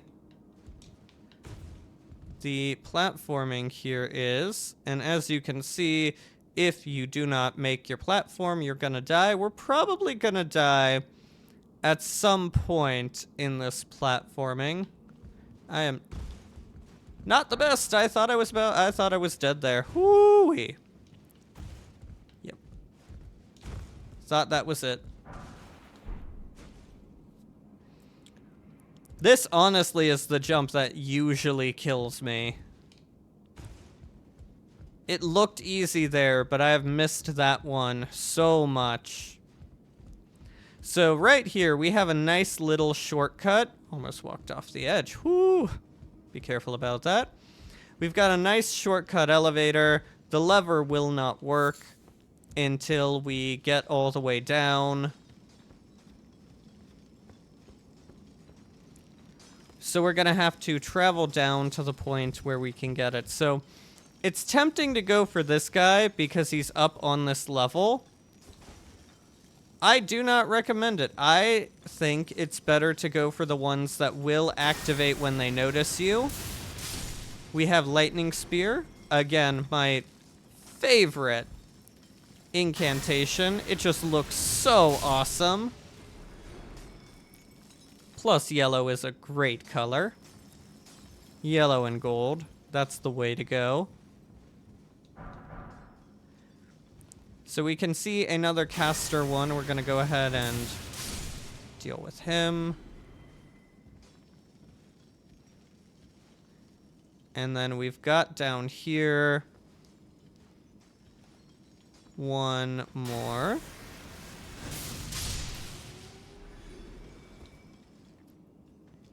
So yeah, with that, that should be most of the ones who are active and likely to notice you as you're going through here. So with those guys done, I believe there's one more hiding down among here, but until you get closer, he's not going to activate, so we can actually sneak up behind him, get the backstab, get the stab, fail the stab. Yeah, so now we can go ahead and start clearing these guys. Oh.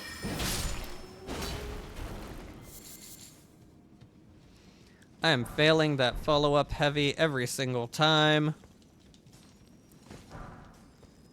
Yeah, be sure to get all the upgrade materials on the walls, all the little drops, all the easily acquirable material.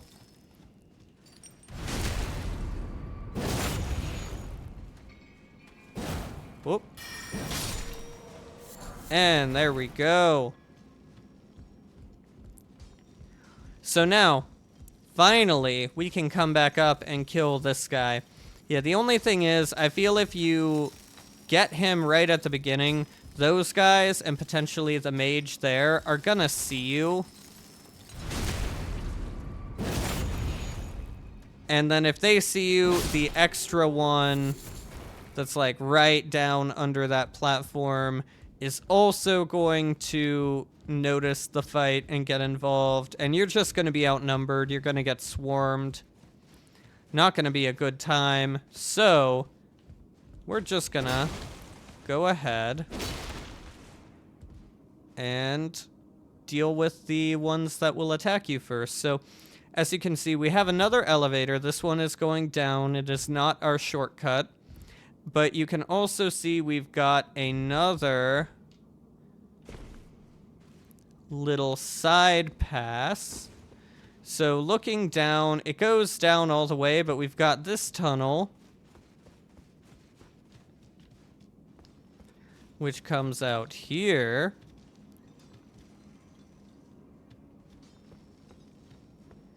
With some loot. And then also another drop down. So we get a nice another somber smithing stone. We are going to attempt to see if we have the range. We do not have the range. Okay. Unfortunate. We might have the range for this guy, though. He is probably more problematic. Excellent. Okay. Yeah, so you've got two active casters over there who can notice you. If he comes closer, we could try again. I don't think he's seen us. I think that's just his normal path. We're gonna let him get a bit closer. I think that might be good enough. Nope. Okay. Excellent. So yeah, we're gonna have to drop down. This is kind of a leap of faith. It looks like you're not gonna make it, but you can. As you can also see, the normal way through is across a thin balance beam with 2 mages on the other side. So being able to snipe them is super useful so that you don't get shot on the way over and knocked down. Also, we can see from here down the very bottom where the boss is waiting for us, so that's lovely.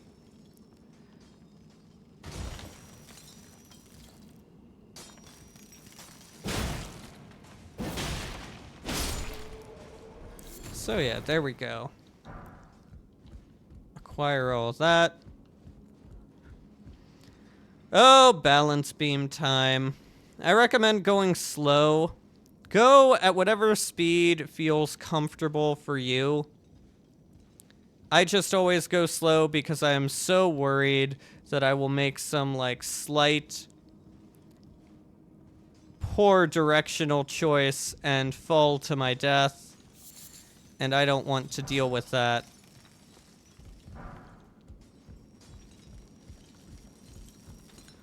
Gonna come down, backstab him. Whoop.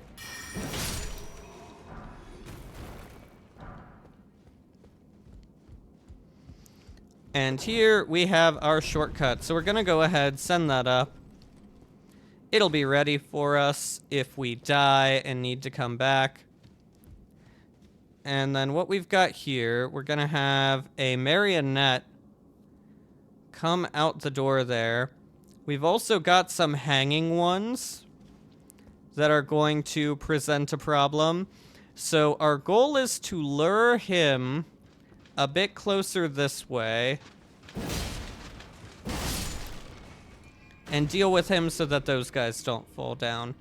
So the thing about the marionettes is they have a spam attack after they've been hit. They will just spam... Fuck. They will spam a lot of rapid fire attacks that they have prepared.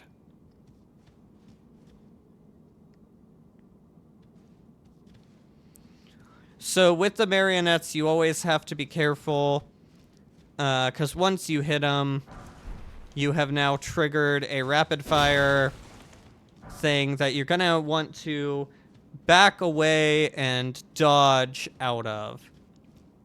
Once they actually start the rapid fire, there is no stopping it. Alright, so we've got 2 in here, but we also have a third one hanging to ambush when we walk in. So we are gonna go ahead and hit. Now that did not trigger the rapid fire that I was speaking of. Oh yeah, you can see him hanging there. That did not trigger the rapid fire we were speaking of. He is not gone, so we're gonna go ahead. Oop. He came down a bit faster than I thought. Yeah, once they get fully into their rapid fire, you cannot really stop them. They have some sort of hyper armor. So we're gonna go ahead and try and kill them quickly before they can do that. So we've used up our last blue flask. That's gonna be slightly problematic for us, but we'll live. And we can see another mage here. That one was definitely a bit stronger. That might have not been an actual mage, because he did not go down in a single hit. We've also got a guy over there with the potential to notice us. But we're gonna go ahead and ignore him for now. Most of these guys are digging and will not aggro. There is, however, a little side passage with an actual mage. And this guy... There we go. grab him, grab a sorcery. And then we're going to come through here. We're going to go get that guy up there. Because if we start fighting, he will be at range and above us. And he is not preoccupied with digging. So now these guys are really easy, and this is going to showcase just how much they don't give a damn on what you're doing.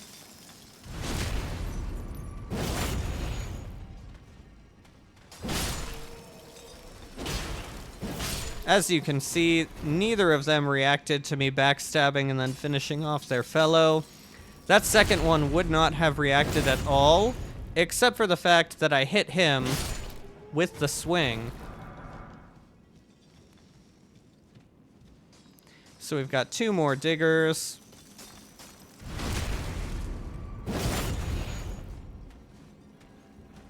Oh. Thought we were going to get punished for missing the follow-up, but we are just a little bit faster.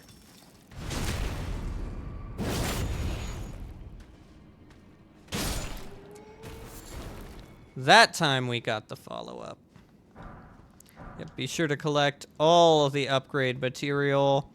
That is the primary reason we are here. And we're gonna come down. Look at this. We're not even gonna need that shortcut, maybe. We might just beat the boss first try. We're gonna leave this up here and descend via the pathway. Grab us a nice somber stone.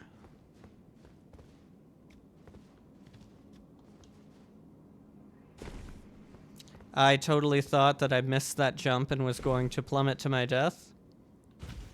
I'm glad that was not the case. We've got another nice little sad rock here. Alright, so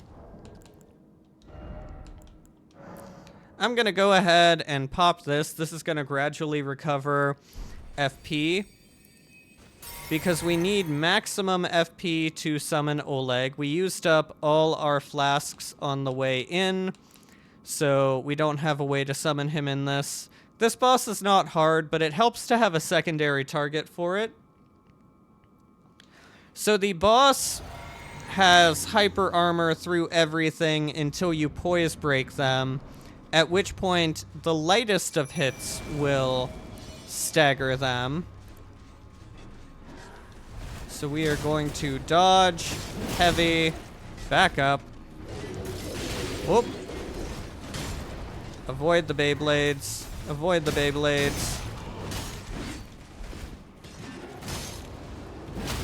And there we go.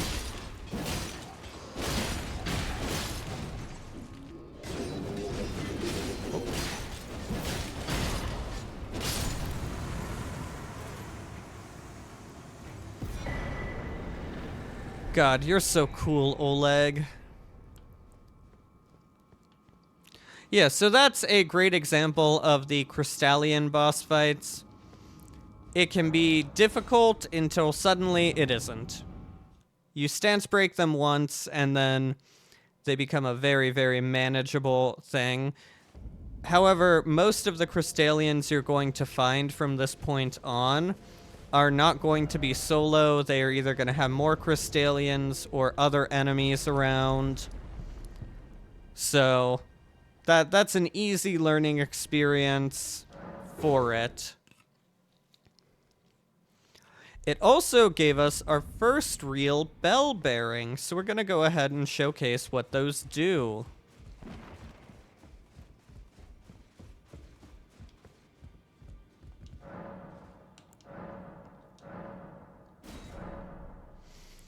So when you give a bell bearing to the Twin Maiden Husks, it expands the shop. As you can see, we now have Smithing Stones 1 and 2 available for purchase here. I'm gonna go ahead and buy a memory stone because I like having... I don't have any spells I need to equip now. The 3 that we've got are gonna serve us well for the foreseeable future. But, you know, might as well go ahead and grab that for when we do. Well, I took you for no matter. Lay out your arm.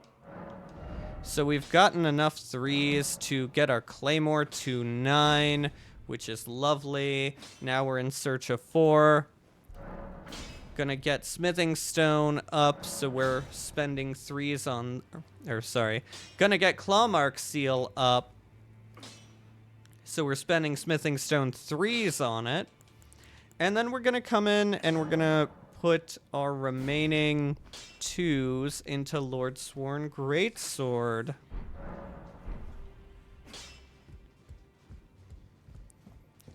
Let's see, we know we didn't get any more Ghost Glovewort, so no upgrading Oleg yet, sadly. And yeah, so now, finally, all that out of the way, we're gonna go to the Ainsel River depths.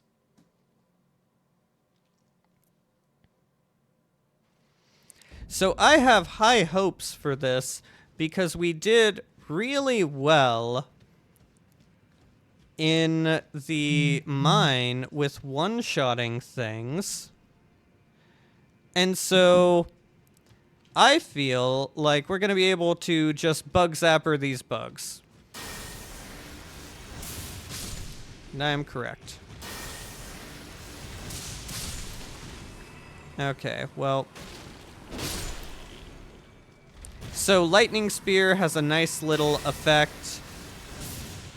When you hit something in water, there's a bit of a shockwave that comes out. And it will go and hit other things in the water near them.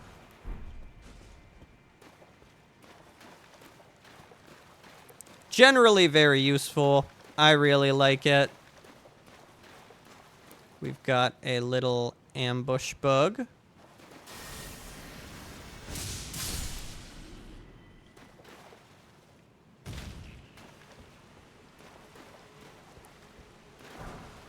And we've got magic grease. So as you can see, impassable because of the waterfall. So we're gonna continue down towards the south.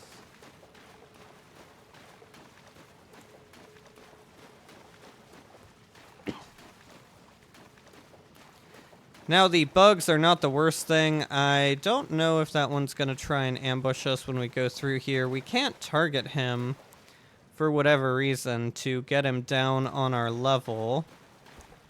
We're going to go ahead and two-hand for the moment.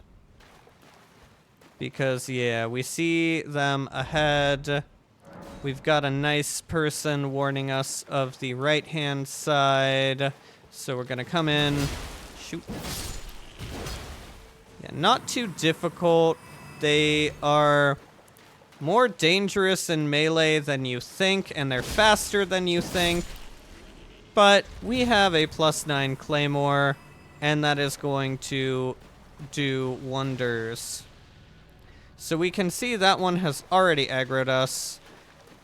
At range, they do spew some sort of, like, poison effect, so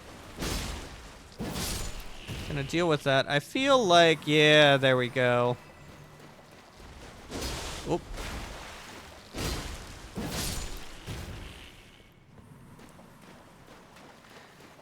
Forget if that was... Oh, fuck! Jesus. Good lord. Yeah, some of them can be hiding above, some of them can be hiding below in the ground. Obviously, I do not have a great memory for where they're at. But we survived, and that's what's important. Is there only one? Nope, there's two. I thought I saw more little antenna up there than just the one.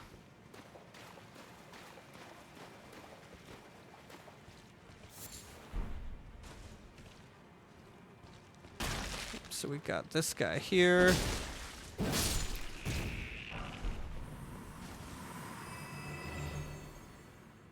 And clearly this path also continues. We are going to follow that. But for the moment, we're going to go down this way.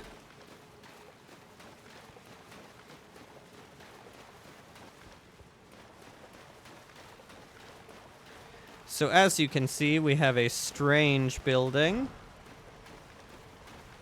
Not the ghost glovewort we're looking for, but you know, can always use more. Some special arrows. Yes, I do need more smithing stone 3s, so please give me more. Generally, you can tell if you're in an area you're supposed to be by the consistency of smithing stones. If you're getting a lot, like if I was getting a lot of 1s at this point, I know I would be probably a bit over-leveled for that area.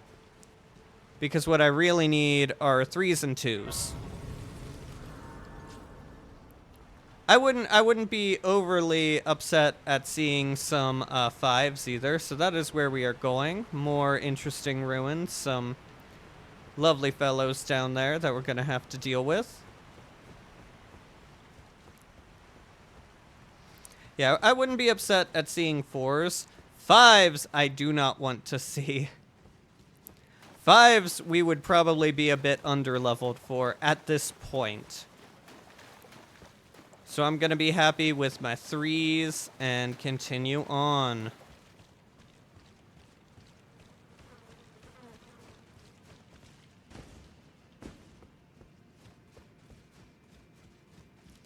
Alright, so we're going to go through here, and we have obviously found the nest. So the big thing is, the queen is usually super easy to kill. Just one tap. And then these guys are gonna start falling. Oh, got some nice runes from the queen. Fuck. You look like you see me, and I don't like that. So we are going to thread the needle and not hit the eggs. We're going to, without fully going into the room, we're gonna start hitting these guys. Alright, we're down to our last blue pot.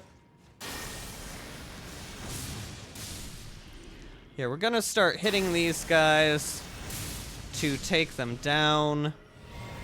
And look at that, we get a blue pot back. Wonderful.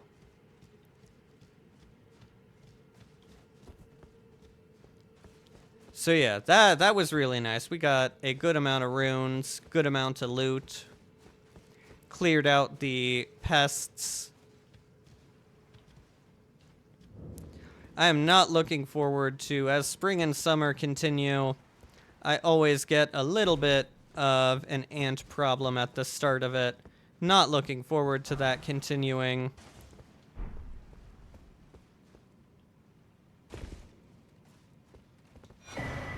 Ooh, Celestial Dew. So that's a good thing to have. What that is if you hit an NPC and... Oh, fuck. So these guys are sturdy. They don't stagger overly easy. Yep. I say that as I continue to hit them after I just said, oh, they don't stagger. Yep. Ooh, we're gonna back off. We're gonna back off. Ah, fuck. I didn't want to drink that one. You know, we'll do this for some more passive regen. We'll get more of this. Yeah, these guys are very dangerous in a swarm. You know, like now. They also have those... Oh, fuck. Didn't see you here. They also have those bolas. If you end up staying too much at range. I shouldn't be staying in to get hit there, but you know, I just can't help trying to take out the guys.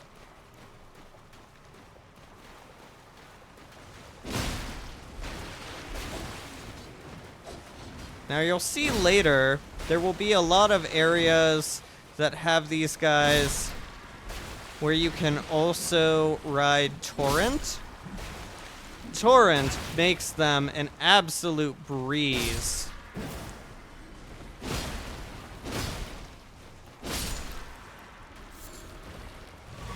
Torrent cheeses these guys like no other. They are all slow enough, they can't react fast enough, that you can just drive by most of them and you'll have a very, very easy time dealing with them. They also, I believe their weapons are pretty good as well. I have not used it, but I feel like I've, these are Claymen. And I feel like I've heard, that their weapons are useful.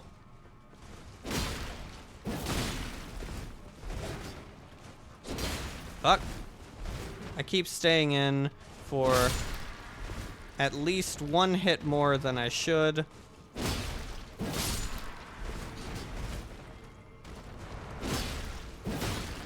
Fuck. That's really the danger of these guys. You just get so greedy because they look so slow. It looks like you can really take them out. But the fact that they just do not stagger makes them so much more dangerous than you initially believe. Come over. You are a mage. You have no weapon. Kill you before you get your bubble off.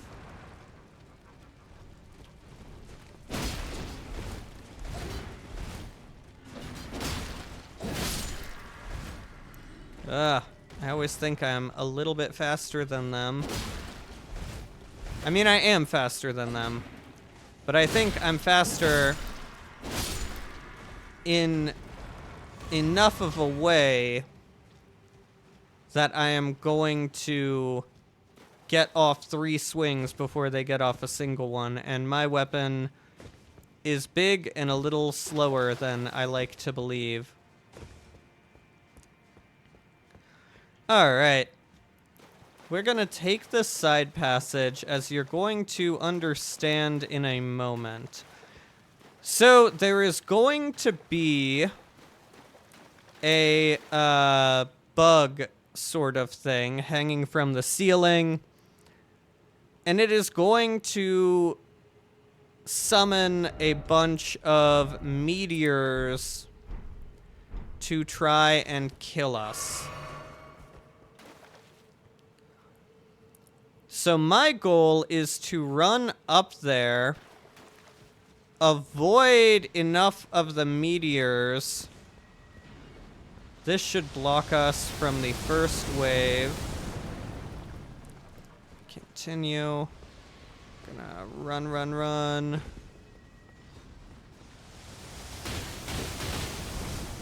Dodge, roll, heal. This is not gonna be as good. Whoop. Down we go. Alright, we're gonna let him get off another meteor thing.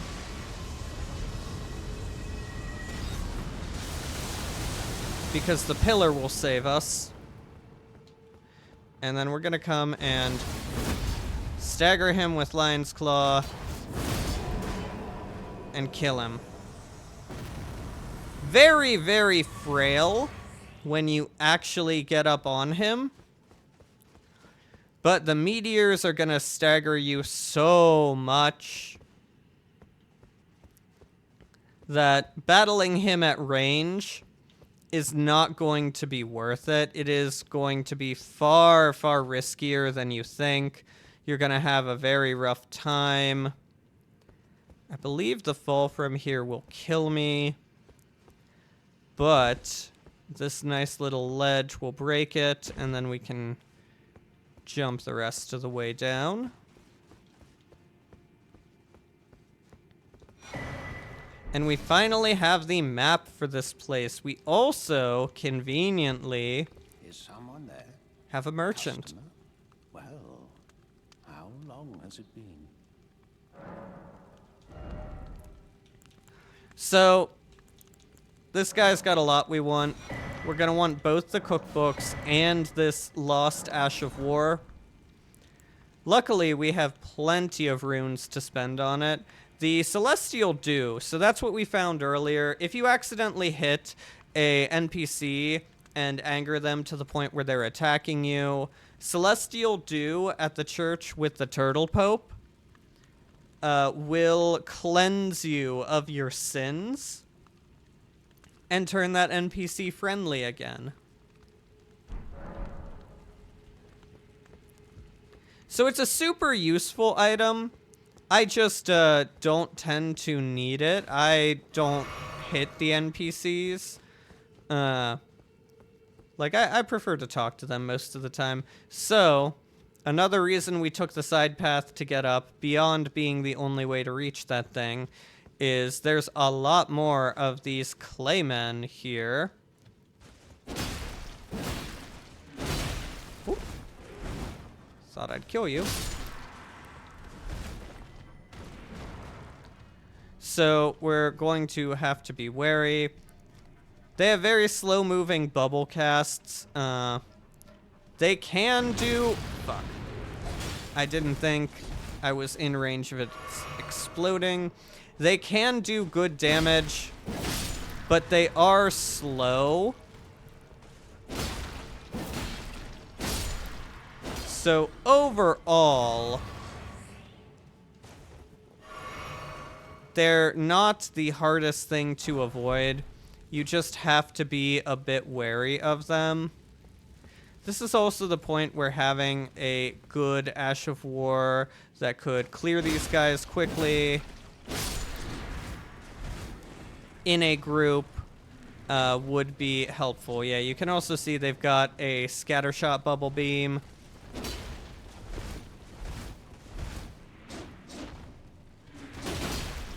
Yep. Took 2 more hits than I should have there. We're going a bit liberally with using the flask to heal. Because I know that these guys count as groups. So, oh, that is what I always forget. That them pulling back actually damages me as well. So there is a Site of Grace nearby. Don't go in until the pullback.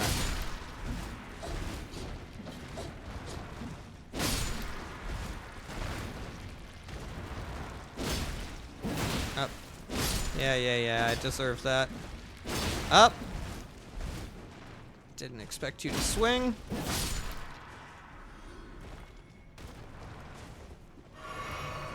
So, you know what? We're not really needing the stamina currently. We're gonna get that passive health regen, because I'm just flubbing too many dodges. So we definitely... Yeah, there we go. We're getting more pots back, but we'd like to passively get some regen. Okay, 2. There we go. And another set of pots, yeah. Now that I have admitted my failures in dealing with them efficiently, now I'm actually dealing with them semi-efficiently. Here we go, we got another quartet. Pull back. Oh, don't get to the bubbles. Let the bubbles explode.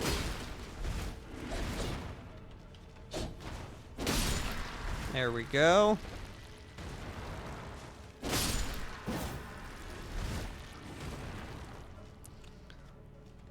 Alright, alright.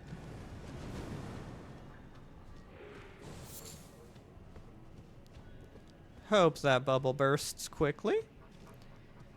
Don't leave me hanging, come on.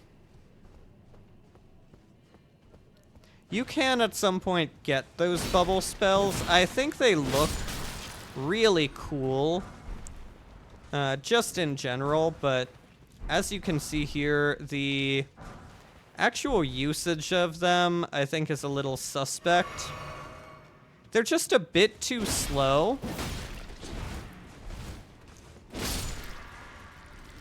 A bit too slow to be, you know, overly useful.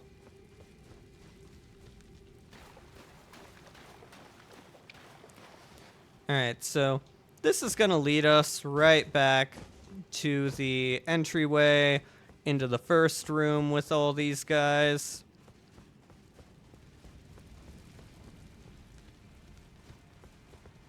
Here we go. We're going to come back through to this side passage yet again. This is the only way up to there, and there's more of the claymen up here that we want to kill before we descend. We don't want them in a position to rain bubbles down upon us.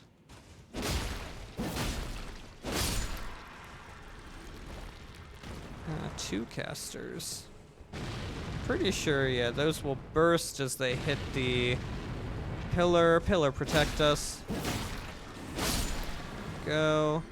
You seem stunned. So we'll go ahead, deal with that, grab this. Keep ourselves topped off. It would be really embarrassing to die here when I've been doing so well. Here we go.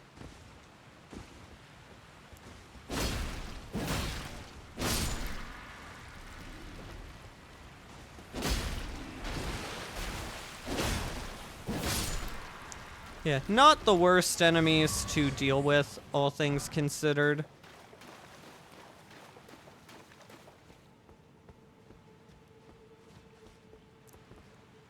Fairly easy overall, just have to be aware of the large amount of poise that they have. Gonna try and jump. Oh, 2 smithing stone 3s.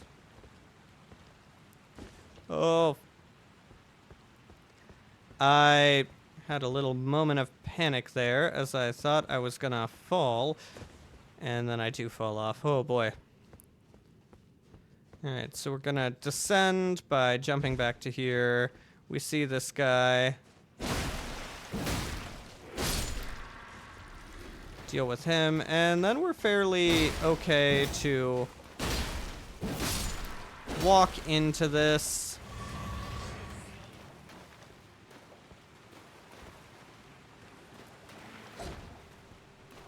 I am curious. Ooh.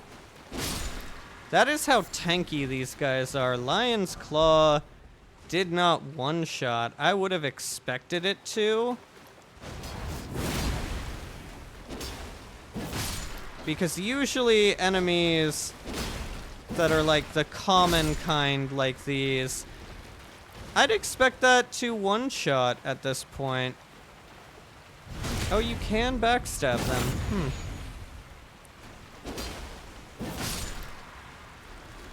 We're gonna go in here. See someone left a message. We've got some upgrade materials we can snag.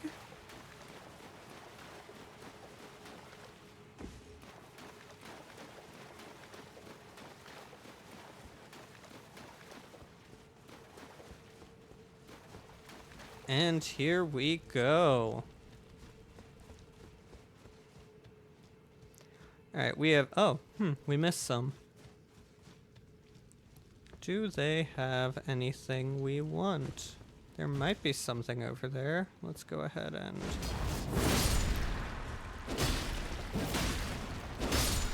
So, nothing actually here. Oh, hey, worth it. We got their weapon.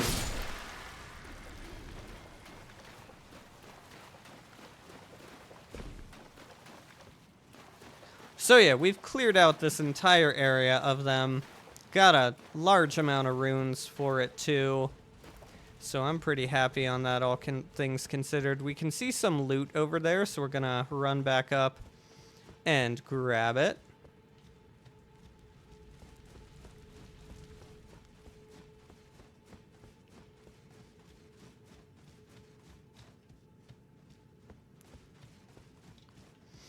These underground areas with the ruins are just super eerie. And it's very mysterious. For instance, where is he? Was it only in the other room that we had the large bearded guy statue? I thought we had one over here as well. Yeah, we don't know who that is. Elden Ring, I really like some of the Dark Souls style of storytelling and world building, where it's like they wrote a book and then burned large sections of the pages, and you have to kind of like piece things together on your own through context clues, item descriptions, little tidbits from NPCs, stuff like that. And all of these are inaccurate sources because NPCs, item descriptions, things in game, they can just lie to you.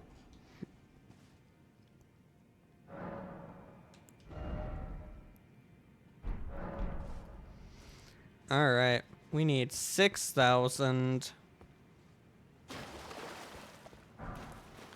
to level up. Yeah, I think it's very, very creative the way they do it. I am a huge fan of it. So that to me is an enjoyable part. And I also like watching lore videos from other people who enjoy the storytelling in this and like trying to piece things together. I think it's a great time.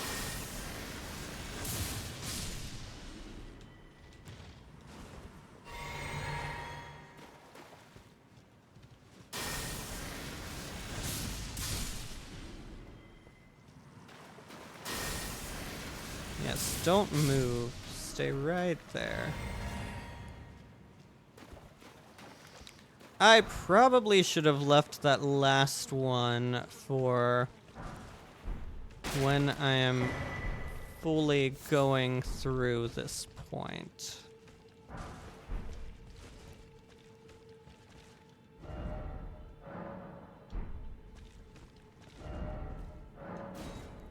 Oh god.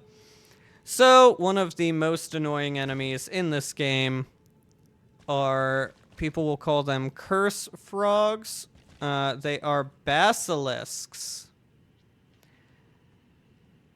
On their own, they're not too threatening. The big thing is they have a death fog. Fuck.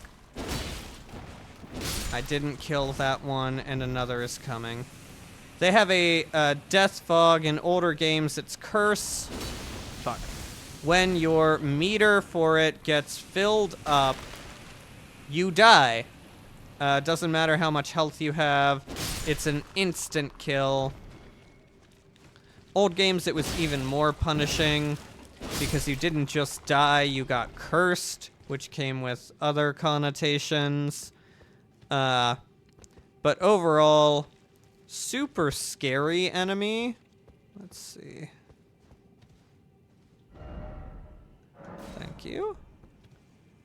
Please say there's only one. Oh, he's gonna instantly... Fuck.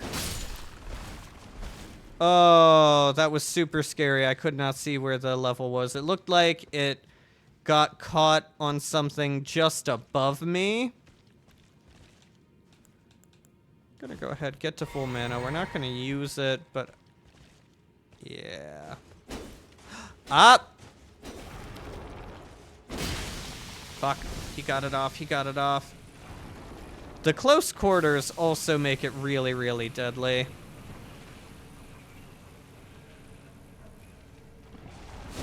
Damn it. Ugh. The close quarters and not being able to see where you're backing up to. And the fact that he keeps damn spawning it. Am I in? I'm not in a dead end. God. Sometimes the environment just tries to kill you. Man. Yeah, hitting your sword against the wall is obnoxious. I hate it when that happens.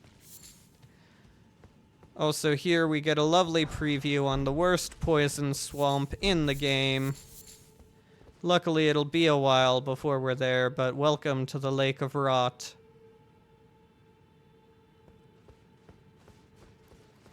Terrifying, terrifying place. We're a ways away from that. We've got a week or two before we get to a point where we're actually dealing with that. Hey, Ghost Glovewort 2.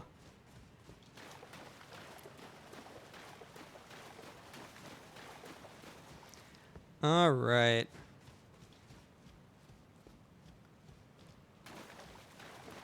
So I am a bit nervous for this boss. We're a good amount of souls to leveling up. Do we want to go and do that and be less risky? I think we do, honestly. Oh yeah, this is the map. This is where we entered. This is that nice little building we saw. Then the area with the claymen. And then the area with the merchant and the thing. And clearly you can see we're going to another. This upper level is inaccessible until way later in the game. We're not going to be able to get to any of it. You could see this waterfall was impassable. That is too high up. And then this is actually going to be like a cliff, so we're not going to be able to get to it. Yeah, you know what? The ants give us back flasks, so might as well come back and... Let's see, 5,000, little under 5,000 to level. Hey! Already reaping the benefits from that queen ant we killed. Now, we've made the faith requirement for lightning spear. That's the biggest thing we want. We're gonna put one into strength, and then from now on, we're gonna start leveling up vigor, endurance, and strength a bit more evenly. And putting a little more into mind, too. We do use enough incantations. I feel like 20 mind will be good. Like, we don't need to go crazy into mind, because we're not a pure incantation faith build. But, you know, we like using the Ashes of War. We like using our little bug zapper here.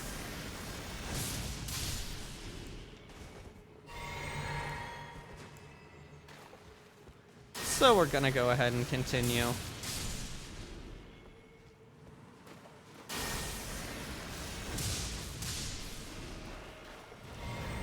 Alright, so with that, we're gonna top off to full. And we're gonna prepare ourselves for a very, very fun boss fight.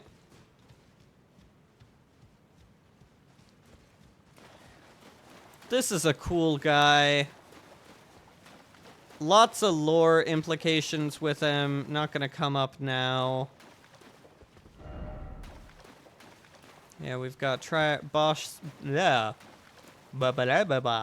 boss ahead, try slashing. There should, I believe, be a stake of merit required ahead. I don't think so. Oh, that's a good one.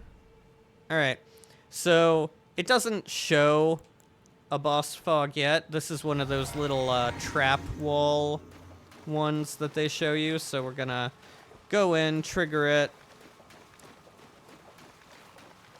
And then as soon as we see the summon start, we're gonna bring in Oleg. And yeah, The Dragonkin Soldier of Noxtella.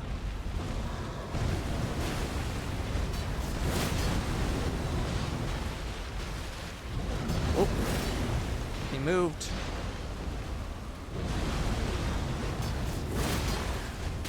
Ah, fuck.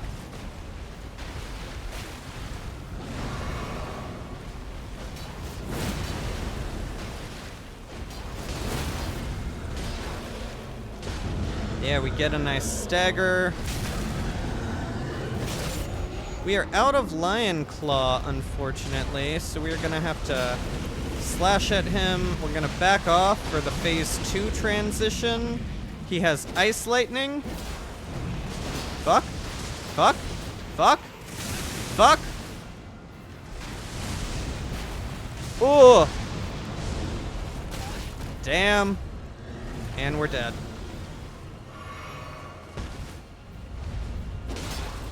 I'm a god, never mind. Hubris, I'm dead. Woo, never mind, I'm a god.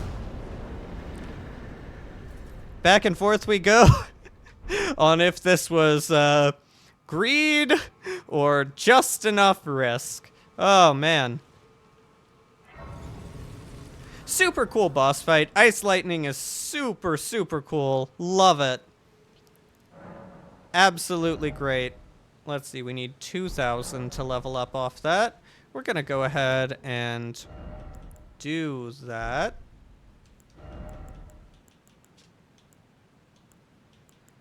So we can use that plus one of our 400 ones.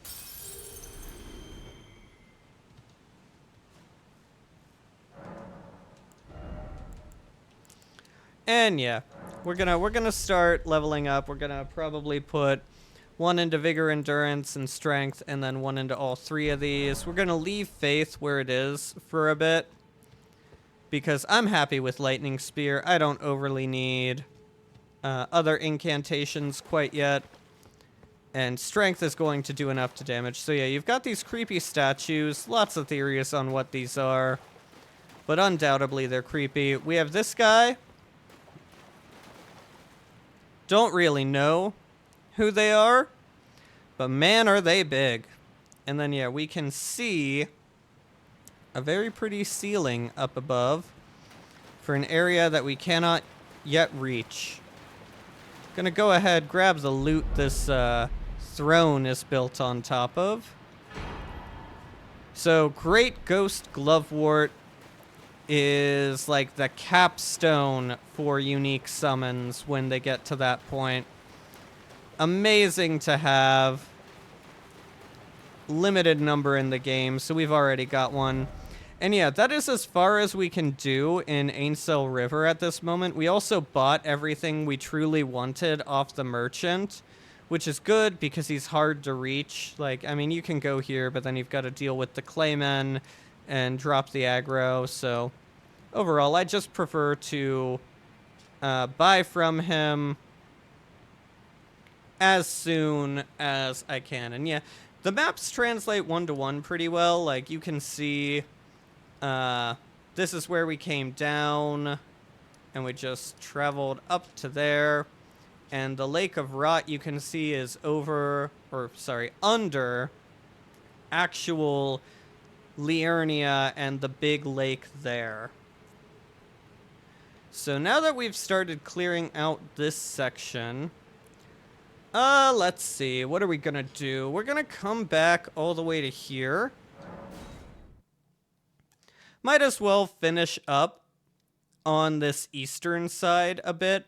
We've got a catacomb, and we have a nighttime boss, and we've got another Erdtree avatar. We might actually save the catacomb and Erdtree avatar for a bit later. You will understand why. So, Puppet's gonna be summoned. We've got a sorcerer up above, shooting magic down. Like a very intelligent and cowardly man. So we're gonna... might as well pick this up. Grab another cookbook.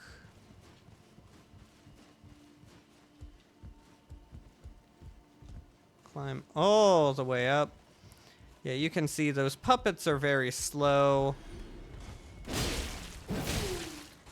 And make him fall to his death. So, sorcerers are very annoying.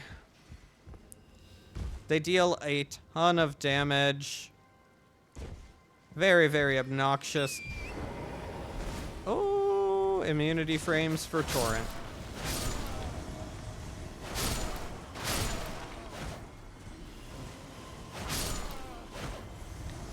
Yeah, these puppets aren't super hard. The only reason we didn't go and deal with them on the way up is the guy in the tower hits so hard, and I just did not want to deal with him. I want to go and take him out so he's not getting me. Yeah, so we've already been over there. I wasn't sure if there was some loot hidden behind the tower here, but it seems not. So we got the staff that you can get up here. Got a measly amount of runes from these enemies. And now clearly the fight between the soldiers and the puppets has gone a little better. Until a giant puppet is summoned. We're not going to deal with that. Is it nighttime? Always so hard to tell in Liurnia, but it appears not. We have another scarab here that will explode. So we're gonna walk away. You have a shortcut back up to the artist, or not the artist, well, yeah, close to the artist shack, but mostly where we were fighting the boatman. So shortcut up or down, easier to see from down here. But the main thing we're gonna want, so there are bears. There's a rune bear over in that direction somewhere. We're not gonna fuck with him. Ah, there we go. I confuse some of these sections a bit. We see yet again Hyetta. Hello? Is someone there? Would you donate any Shabriri grapes in your possession to me? I'm on a pilgrimage in search of the distant light, and when I eat one of those grapes, I can feel the light in the back of my eyes. Oh, many thanks to you. Now I can feel the distant light once more. That aside, I wonder what Shabriri grapes really are. Delectably tender and sweet, yet searing. What a sight they must be to behold. And here is where we rip away her blissful ignorance as to what she is eating. No.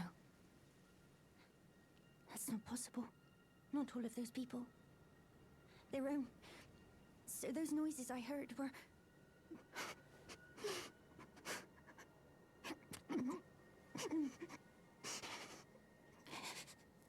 Sorry. I'm all right now. Don't mind me. I apologize. You only did as I asked. I'll be fine. Think no more of it. So yeah. Unfortunate, but we're gonna tell her the truth. We have to progress her quest line. Gonna go ahead and rest there, see if she's still there. She is. We're gonna talk to her again. She's had some time. Ah. Is that you over there? I've gleaned something very important indeed, thanks to you. The reason why it was eyes I had to eat. The distant light is far and frail. So faint it can't be seen by the naked eye. But with everyone's eyes together, it appears. Finally, it all makes sense. I'm certain now. I will be a finger maiden. I've gleaned something certain now. So there we go. She has gotten what she needed from us and the eyes. Surely nothing bad will come from this. So we're gonna go ahead and we're gonna pass time until nightfall.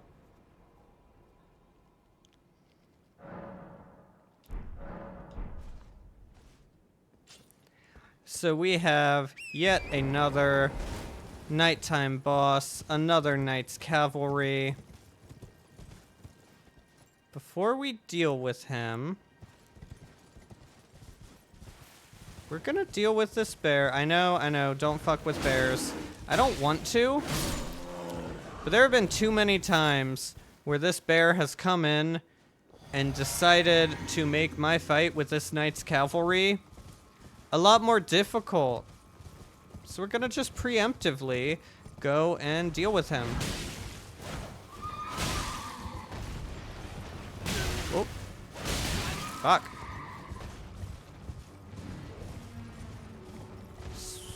Yep.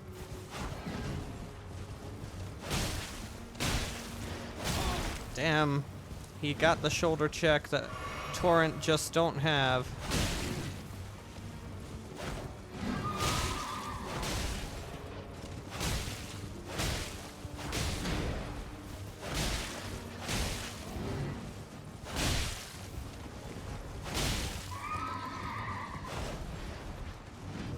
Okay, we're gonna go in, kill the horse, stab the rider.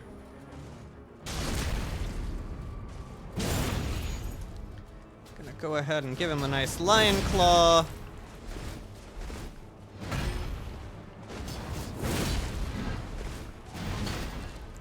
And boom. That would have been a lot harder with a bear breathing down my neck.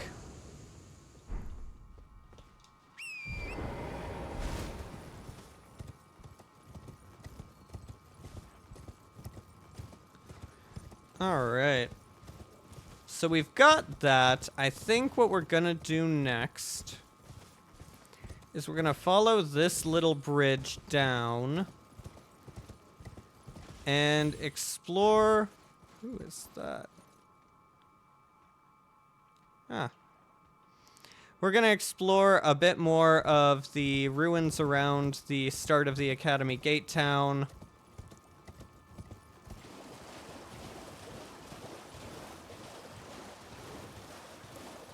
Got some soldiers here, gonna deal with. Yeah. Yeah,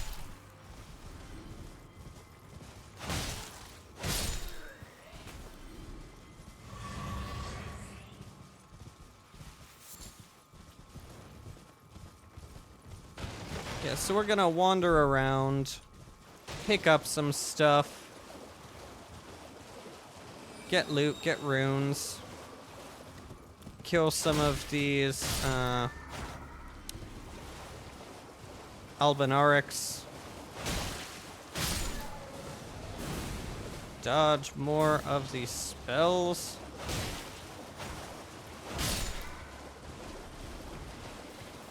Y'all need to stop. Plants, I'm not even coming for you.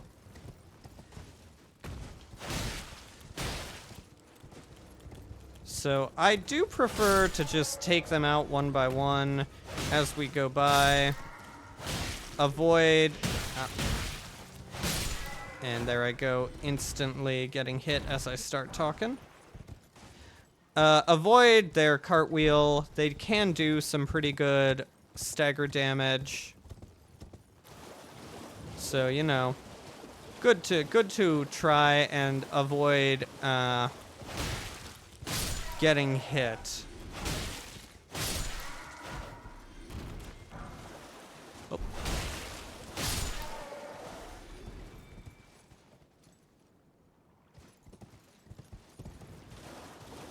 Ah, quiet upon the lake.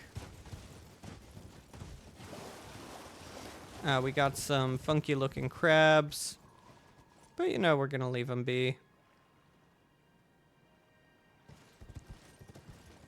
trying to look at where I want to maneuver myself. I hear a flower taking offense to my general presence.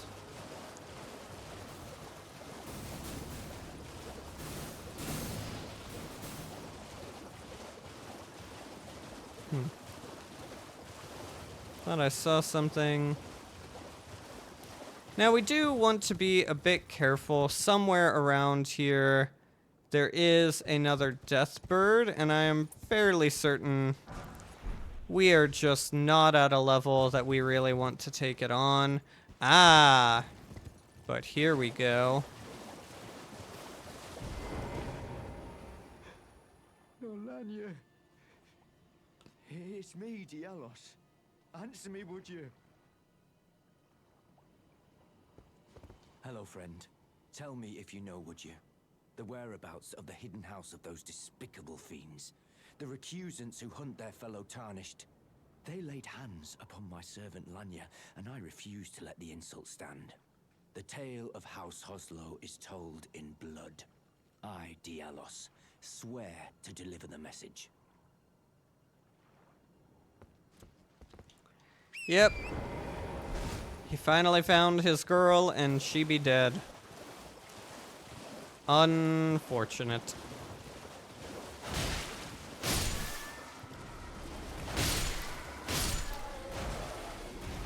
So yeah, that's gonna kick off his quest line. I'll be honest, he can be a bit hard to find here. It is, you know, in just the lake. Everything looks a bit the same. Ah, damn it. I thought I'd swing that last one faster than him. Yeah, everything looks a bit the same. Can be a bit hard to tell exactly where you're at, where you're going. Not like a super good marker, unless you already know where he's at. And honestly, his questline progresses even if you don't find him there. Like, he will be at the later section regardless of if you find him in Lanya. So, it's not the most important to... Ah, fuck me. It's not the most important to go meet him there. Just like, you know, if you really want to see all NPCs wherever they can be, then that's where he is. Looks like we've got loot.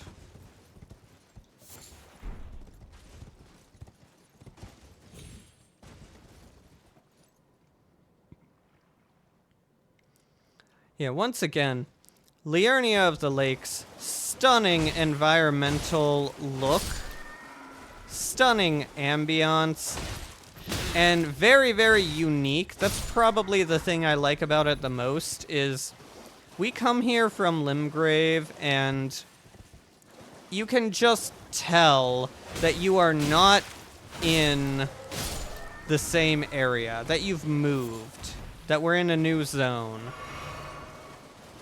And that's really cool to me. But that comes with the caveat of everything looks the same to a certain extent here. Oh, did we already pick this up? Oh yeah, we must be close. We're close to the Grace where the map was. Yeah, we came down from there, from the finger reader. So there is, over here, under the bridge, there's going to be a crab. We're going to want to kill said crab, because there is a scarab that we're going to want to get. Ah, fuck me. Tried to go around him, got caught on the claw. Yeah, you can just sort of strafe the crabs like that. Just don't get caught on the claw or the legs, and you can very easily strafe around them, dealing damage. Yeah, so we want...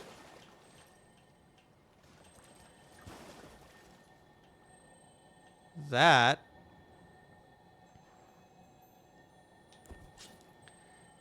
We're gonna have to shoot it. And then swing the sword. There we go. Another Ash of War to add to the pot.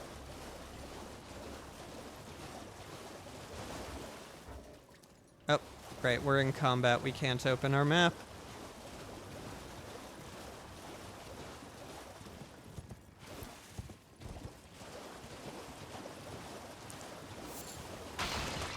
Ooh, buddy. There we go. I am pretty sure we have gotten most of the things to get in this.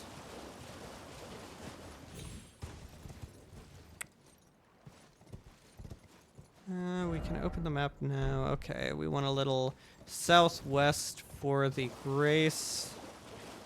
No, southeast. Southeast. I'm very bad with maps and directions, as you will soon find, if you have not already. Alright, we're gonna go ahead. We're gonna pass time until morning. It was close. So the reason we're doing this is we want to ride around a bit more.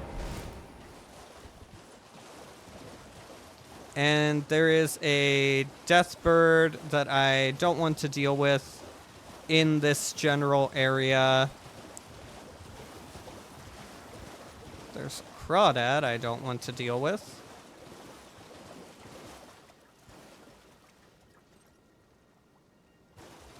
Yeah, the hydro pump sniper blast from them is no joke, and I would like to avoid the notice. And they also will ambush like that. I want the... I've been duped. That was not worth it. I want the loot. And I want to get away.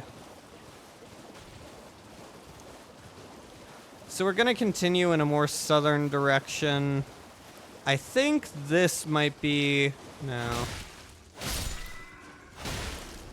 See, once again, everything looks the same here. And the Deathbird is by one of these ruins around this point.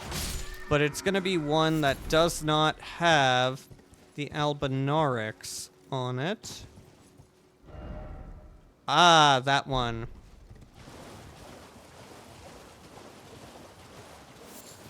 Yeah, maybe not. I think it's around here. It's not exactly at this Grace, but it's close to here, maybe? I'm like a broken record at this point. Everything in Liurnia looks pretty similar, so... It's hard to say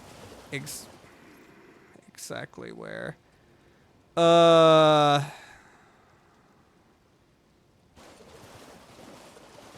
God damn it. We want whatever's here. And we have risked the wrath of crawdads. Trees protect me. You thought I was joking about the hydroblast sniper shots. I'm surprised it missed me. Usually they're way more accurate. We're gonna try south. Hey, another Grace. Pick up some lilies. We're gonna hold off talking to this guy. We're coming at this from the wrong angle.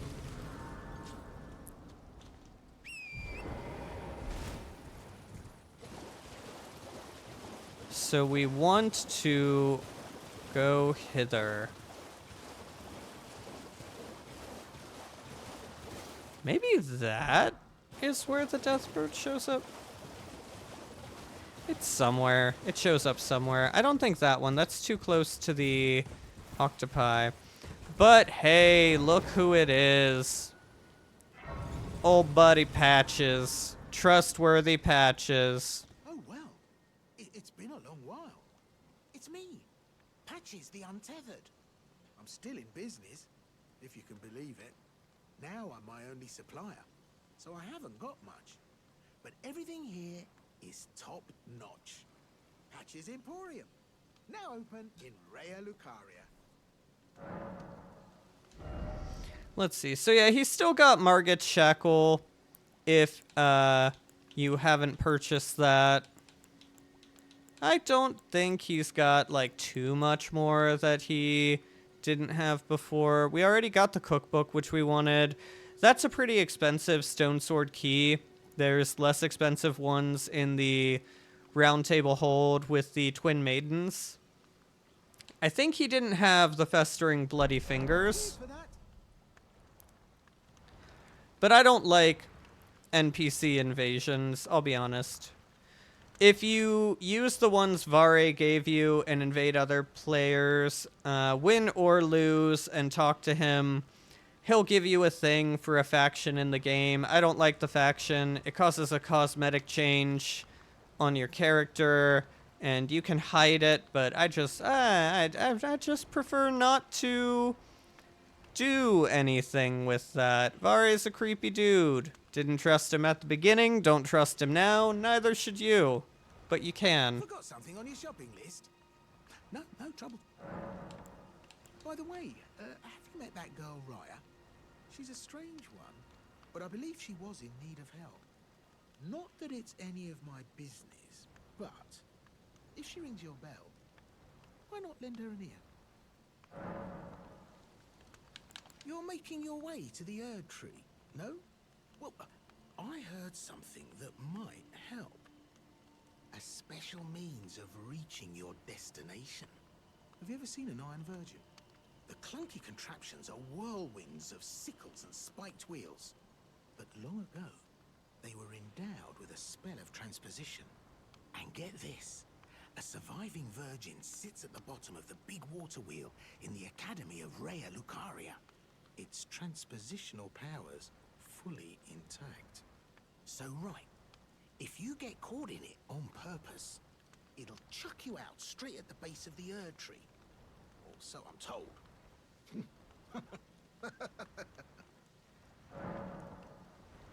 Cheers for that. Yeah, so Patches here is for a very specific faction as well.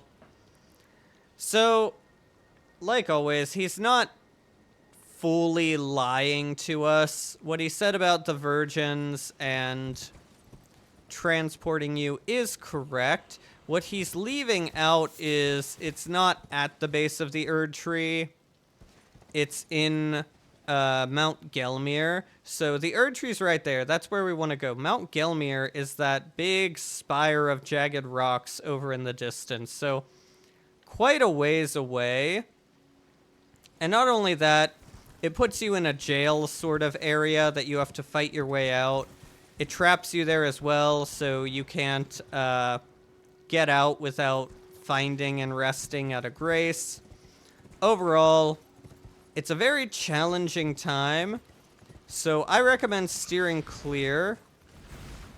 Oh, he saw me.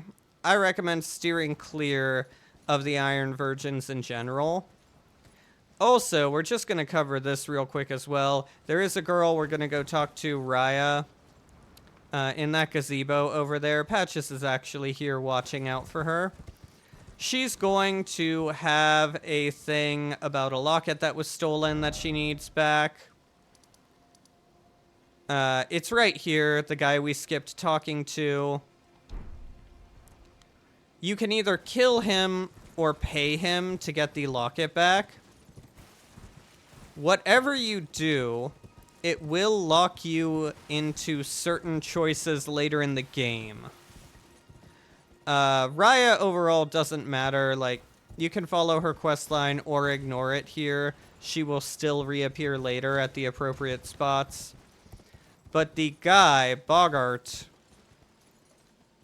I actually kind of like the dude. He's a cool dude. If you talk to him at all, you kind of seal his fate to an unfortunate death later on, depending on your choices. If you want to get certain items later and keep him alive, then you have to just ignore this bit here, don't talk to him, and come back when you're very, very later in the game. And I believe he will still be there. He won't move unless you talk to him, like, around this time. So, I like him.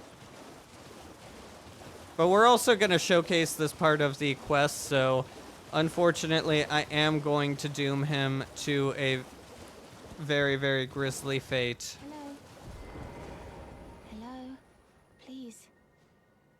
Over here. Hello. It's rather chilly here, isn't it? My mistress sent me off on an errand, but I was accosted by a ruffian. And now I'm in a bind. Could I ask you lend a hand? Perhaps. That thug made off with a precious necklace. I need someone to retrieve it. Only, he too is tarnished. If you've any qualms confronting your own, I shall find another. Oh, thank you dearly. What a blessing that we've met like this. The thug should be resting at an abandoned home down the way. Please, I must have the necklace back. Alright. So, we have heard her request. We're gonna go ahead, go over, get the necklace, return it to her.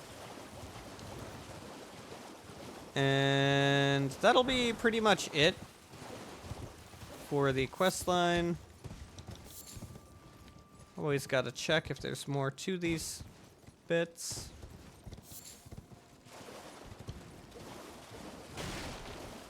Let's see, there's the shack.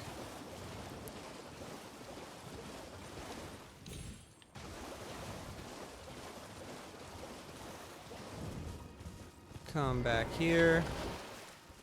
What are you looking at? You trying to start something, mate? Ah, that necklace what you're after, is it? Well, show me what it's worth to you, and I'll consider parting ways with it. I'm not in love with it or nothing. You're a shrewd one, Chief. First, you hand me the runes. And don't try nothing, neither.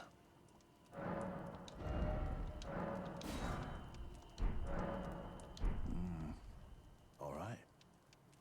Take it. Thing's no damn use to anyone anyway. Your bloody idea, mate. Don't come crying to me later. Alright. So yeah, overall, I don't mind him. He's a bit suspicious of us in general, but like, so's everyone else in the game. Can't really blame him. Where is that? I think it's...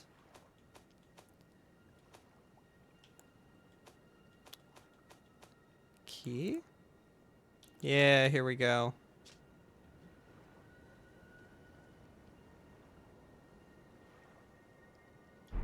Yeah, so we've got her necklace. We're not gonna hold on to it too long. That should be pointed correctly. Yeah, we can use on the right there the island that's got patches on it to kind of gauge where we need to go. Get back to her.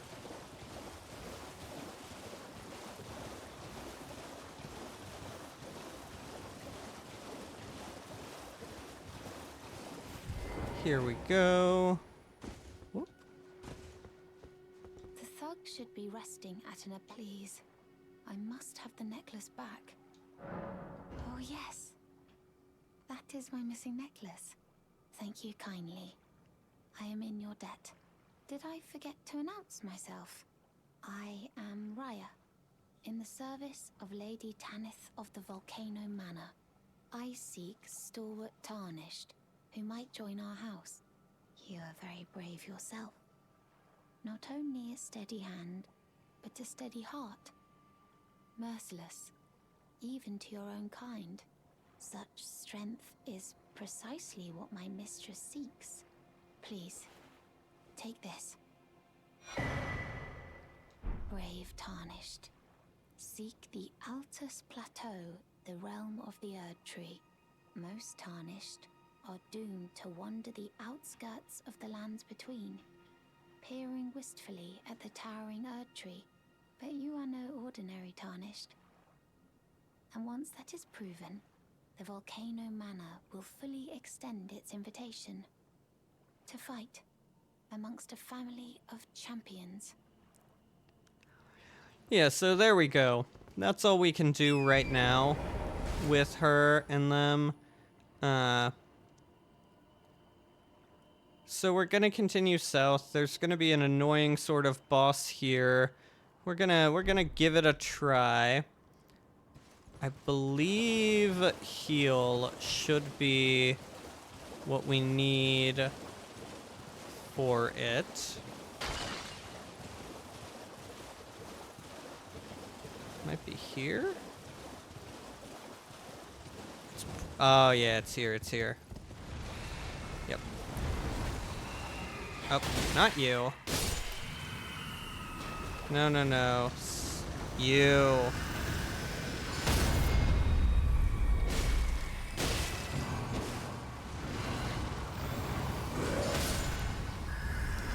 That is one of the single worst enemies in the game.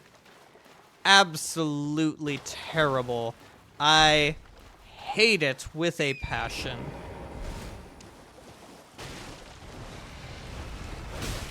These lesser ones, they're fine. I don't care about them.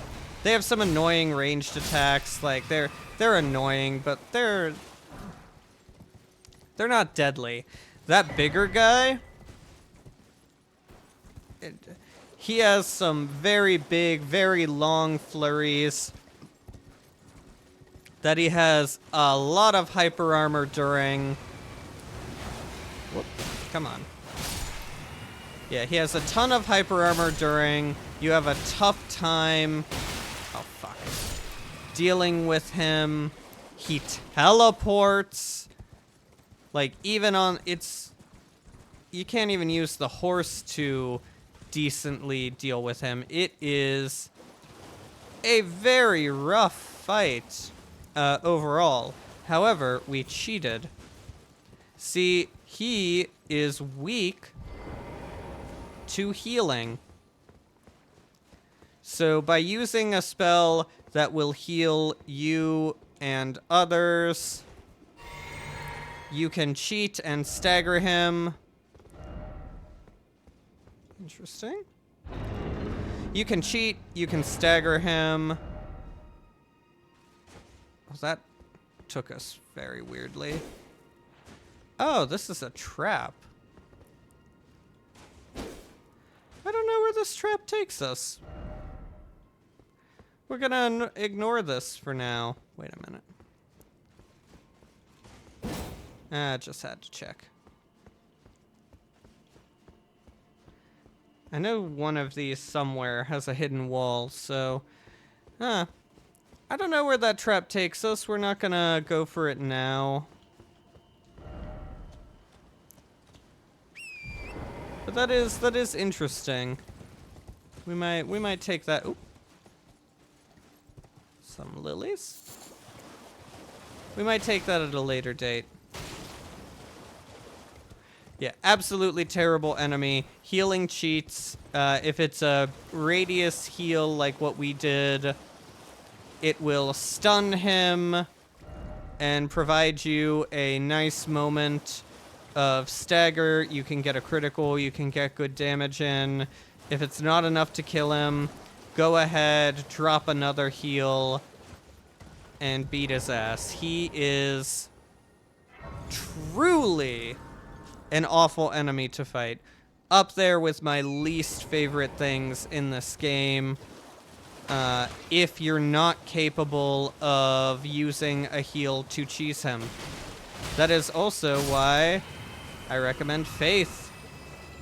Have faith, and you will be rewarded. Ah, you.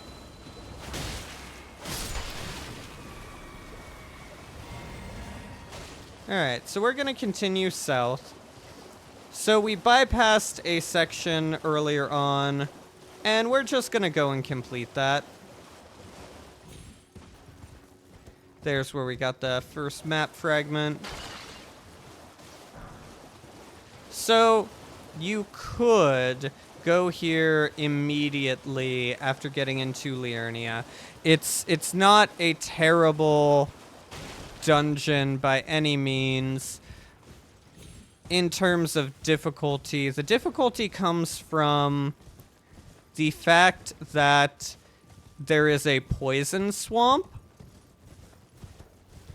There's a poison swamp and a lot of poisoned enemies. You are just going to be poisoned when you go into here. I'm gonna deal with some bats. I feel like there's a rune or something up here that we're gonna collect. Oh. Ah, damn it. Gotcha.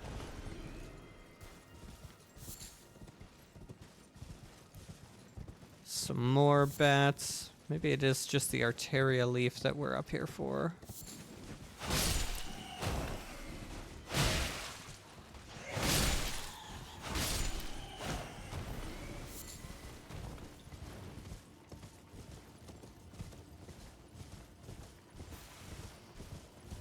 Yep.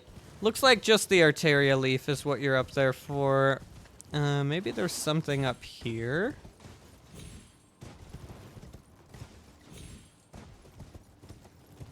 Nope. Okay. Well, let's try not to fall to our deaths. So we can see the jellyfish over there. God, I feel like there is something somewhere here that I should be picking up that I'm missing, but so far I'm not seeing anything. So yeah, jellyfish over here showcasing a entrance to a cave. Hop off torrent. We're gonna preemptively get Flame Cleanse Me out.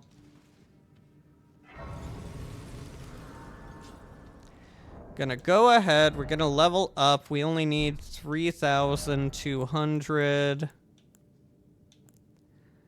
So that'll be 4 of these.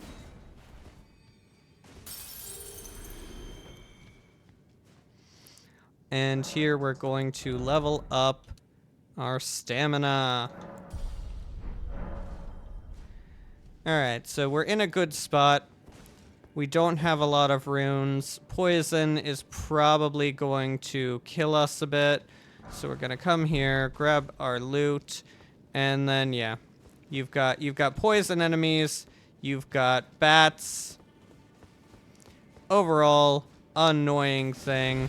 I am going to suggest the Grand Souls tradition of running through and not fighting. So we're gonna come in here. As you can see, like, can't run through poison. This is a really cool mage-looking outfit. Fuck. Yeah, we disturbed the bats. We're gonna run on out. Probably got mushroom people waiting for us at the top. Yep. And we've got to kill them because they're blocking the door. Alright. Gonna keep running. Keep running. Go around here. Yeah. Bats. Okay. That's enough. Run through here. Run down here. You know, we're just gonna take our time to get these guys. Ah, fuck, you followed me.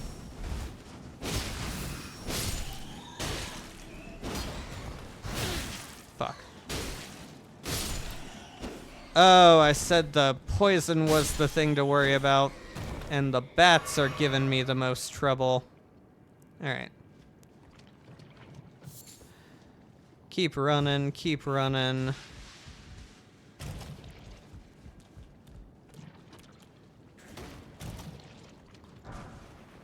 Grab this. And here we go, the boss fight. This is a clean rot night.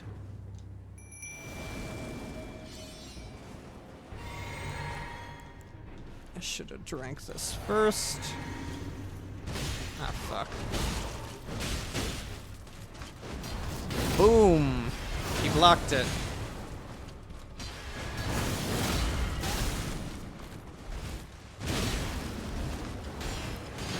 So, the difficulty with Clean Rot Nights is they have Scarlet Rot. Woo! They have Scarlet Rot, which is, if you're a Pokemon player, it's like Toxic from Pokemon. If you've played other Elden Ring, if you've played other Souls games, it's like Toxic from prior Souls games. It's a super poison. It goes, your health just melts if you get afflicted with Scarlet Rot. It's the worst damage over time thing in the game. Very, very bad. But our little spell, I'll go ahead and showcase it. Flame Cleanse Me removes poison and Scarlet Rot. So this isn't a hard cave, and you can very easily dodge through things, pick up the loot, and fight the boss without too much trouble if you want to come here earlier. I just prefer making my way over to here and grabbing the Flame Cleanse Me so that I don't die to any of the poison and can get rid of Scarlet Rot if I need to. So, we've made good progress in Liurnia. We've gotten a lot, we're going to zoom out, we've gotten a lot in this section completed pretty thoroughly, gotten a lot of stuff. All we're missing is a catacomb here, the minor Erd tree here, there's an invader up here, we've got some stuff here, we've got all of this, which we're going to save for later, we've got some stuff here, minor Erd tree there, and then a cave and boss down in this section. So what we're going to do is we're going to go ahead and teleport over to here. We're going to grab a grace that I kept saying I was going to get and then never did, because other things kept coming up, and I got distracted. So yeah, we're gonna do that. We're gonna come up here. We're gonna ignore these wolves. It's 3 of the like alpha white ones, and there's 3 more over here, so we don't need to deal with that kind of bullshit right now.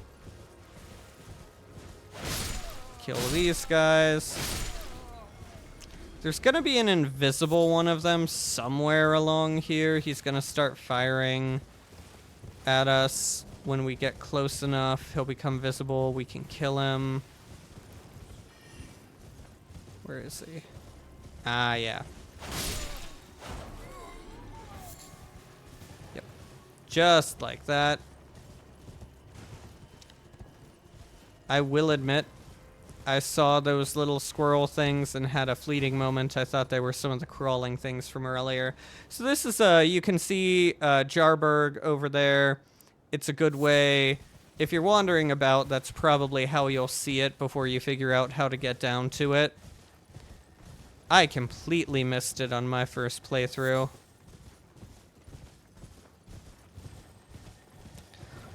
Gonna dismount, because this one likes to run, if you're mounted, it likes to run under this rock in an area that you can't hit it while mounted. So we're just gonna like give it the planning to prevent it from doing that. Alright, we're gonna come over here. And yeah, nice blue flowers. Gonna come in here and there's a site of grace. Now, we're not gonna go through here because there is a mage in here. And she is obnoxious to fight. I do not enjoy this. I will come back when I am much higher level. There is nothing I need to do in here right now. But we've got the grace for ease of access at a later date. And you know what? We're going to end over here in the Boil Prawn Shack. Because it's going to put us much closer to where we want to be next time. And also, now that we've talked to him, gone away, rested a bit, we can come back and buy from him. Oh, piss off. What is it now? Oh, I see. You want some of me prawn? Freshly cooked it is. All right then. It's yours. If you can meet me price. I could be persuaded to sell you some other bits too. If you've got the runes.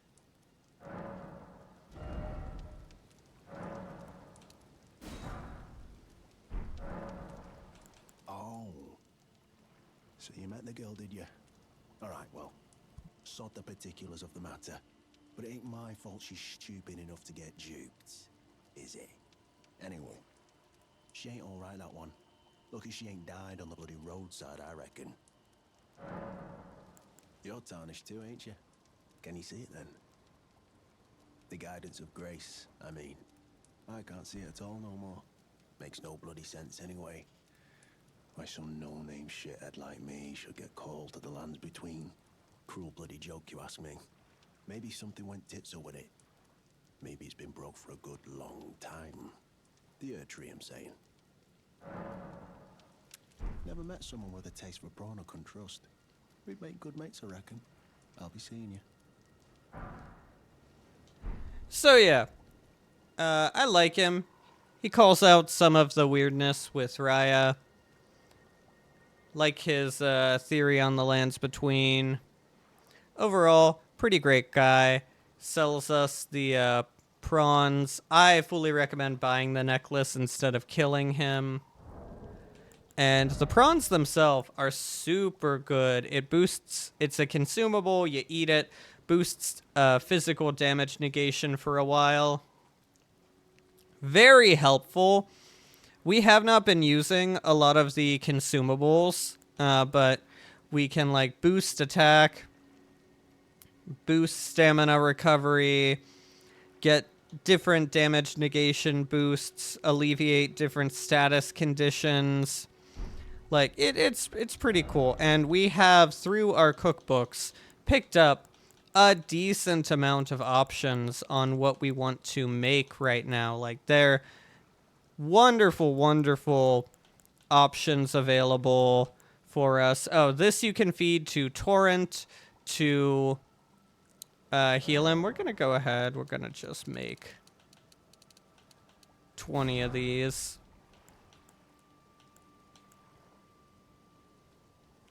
Oh, interesting. You know, I have not done anything with this. I might have to try that out at a different time. But yeah. Next time, we're gonna deal with a boss under here. It's gonna change some stuff in Round Table Hold. Deal with a cave we skipped over here. There's a little encampment right here we'll get. And then I plan to make my way over here, move up to grab some stuff there, and then we're going to finally follow the map we found, grab the key, and we will tackle Raya Lucaria Academy. The second Legacy Dungeon, also a very, very cool and fun time. So we'll deal with that next time, and depending on how quickly that all goes, we might only be spending 1 or 2 more sessions here in Liurnia. That would actually be very nice if we could get through it in 3 the same way we did Limgrave. But yeah, that's the plan. That's where we stand. That's what we'll be doing. Thank you again for anybody who tuned in. Shout out to 27ZG for the follow earlier and the nice time in chat. Really enjoyed talking to you through that. Hope you tune in again. But yeah, if you find this on YouTube later or watch it in my past streams, feel free to come by for any of the future live streams. I'll be doing Monday through Thursday, 7 p.m. to around this time, Eastern Standard Time. Hope to see you all then. Bye.